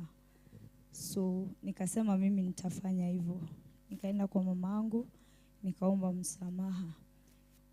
After 1 week tukakuja hapa na tukaomba. Apostol hakuniambia mambo mingi lakini aliniuliza jina ya nyanyangu na nikamwambia. Immediately tulitoka hapa. Kijana wangu alirudi nyumbani. Sasa yako nyumbani hata sasa nimeashia mtoto mdogo. Simpigie makofi. Ni kwa nini nilikuuliza nyanyako? Kwa sababu nyanyako ndiye alikuwa amekufunga. Amen. Waliishi kwenye kifungo cha nyanyake, lakini yeye anasema shetani ashindwe kwingine. Bwana asifiwe sana. Mungu wa mbinguni akufungue in Jesus.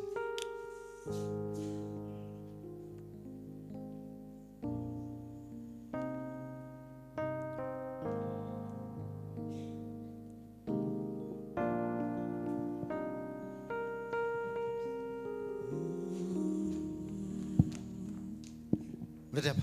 Rudi hapa. Rudi hapa. Kuja hapa.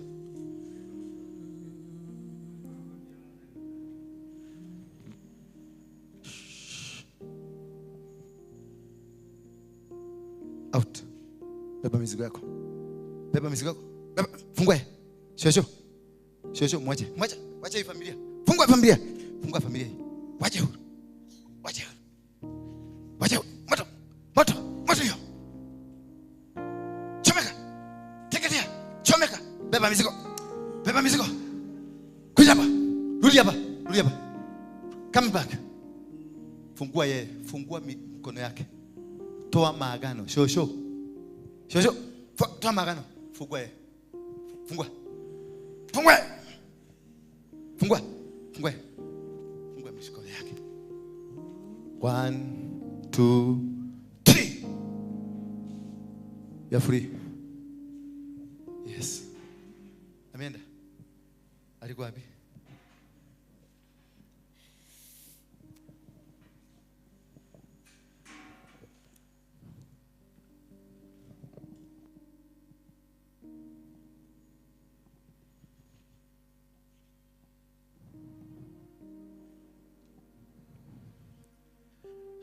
Leta mwingine. Uko na testimony?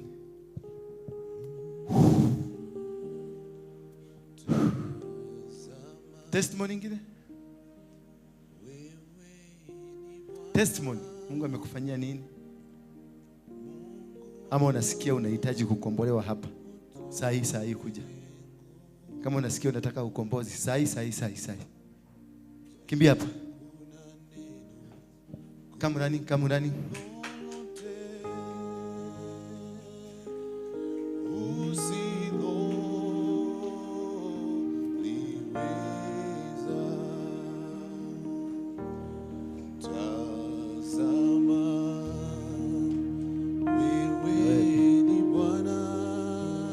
Kujeni hapa karibu na mimi. Mungu wa wote wenye mwili.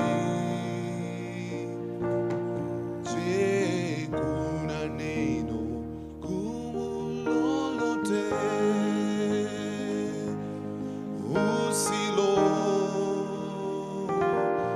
usiloliweza? Je, kuna neno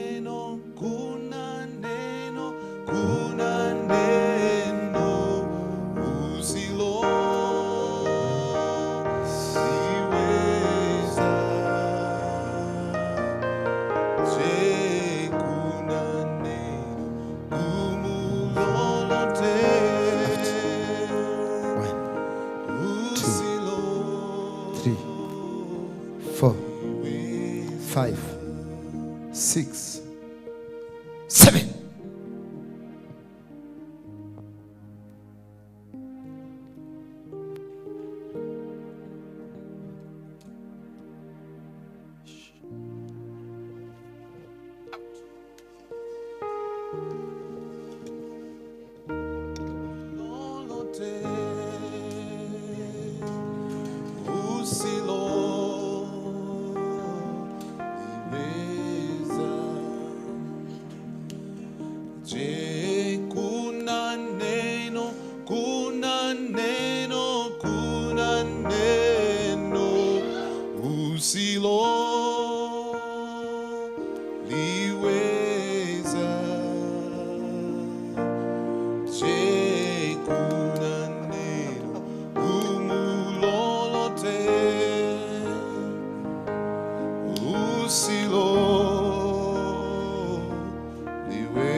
sifa milele. Roho wa Bwana, Roho, pokea sifa milele.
Ni nini kinakufuata? Baharini ulikuwa umeenda na nani? Nani alikuwa amekupeleka kule kiziwani?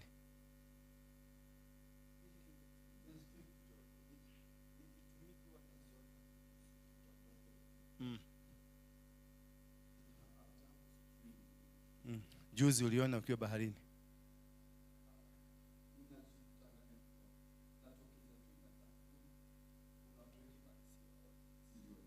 Mm.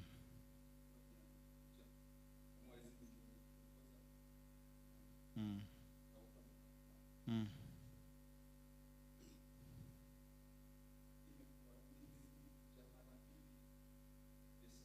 Mm. Mm.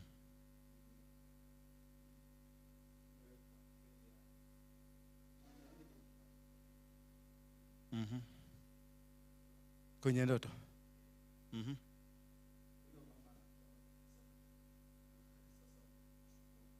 Mm. Mm. Mm. Mhm.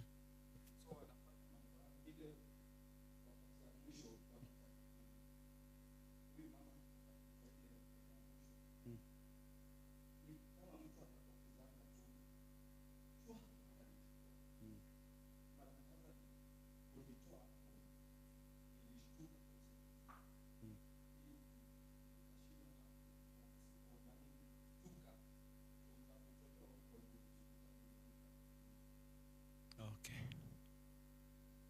Sasa nataka kukutenganisha. Ninakutoa kwenye minyororo ya Lucifer mwenyewe. Kutoka leo Lucifer, hauna mamlaka ya aina yoyote juu ya binadamu huyo. Huyu ni mtoto wa Yesu. Ninamfunika kwa damu ya Yesu. Ninamzingira kwa moto wa Roho Mtakatifu. Na kutoka leo usihangaike kwenye ndoto.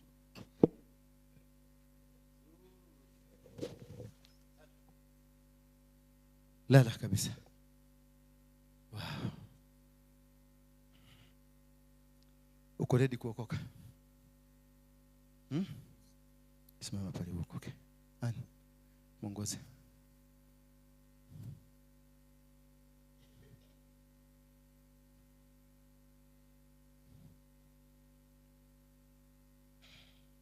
Nani mwingine angependa kuokoka?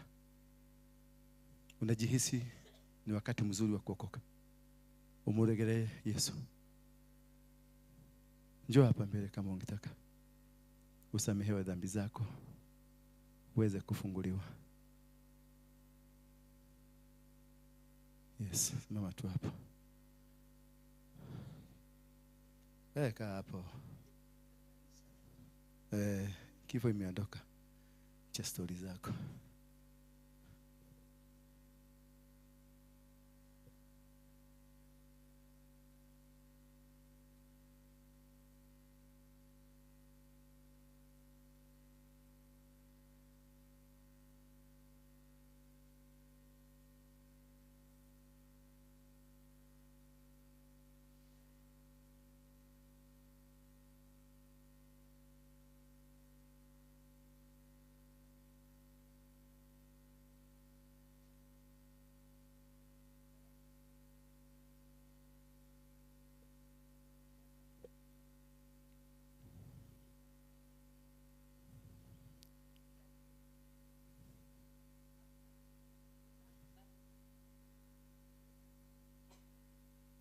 Ndio mwingine hapa.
mambo ya dunia yataonekana kwake Bwana, bali mfalme wa majeshi usimame na yeye. Umtawale babangu kuanzia leo na hata milele. Umsimamishe imara Imanueli. Mfalme wa majeshi, Mungu wa majeshi, Jehova, ninamwombea ushindi wako na rehema yako katika wakati huu. Babangu amekubali kupeana maisha yake, ni mikononi mwako Baba yangu. Asipatane babangu na watu watakayemrudisha nyuma, mambo itakayemwangusha chini. Bwana mfalme wa majeshi, Baba usimame na yeye, msaidizi wake kuanzia leo na hata milele. Namuombea ushindi wako na rehema yako Baba yangu.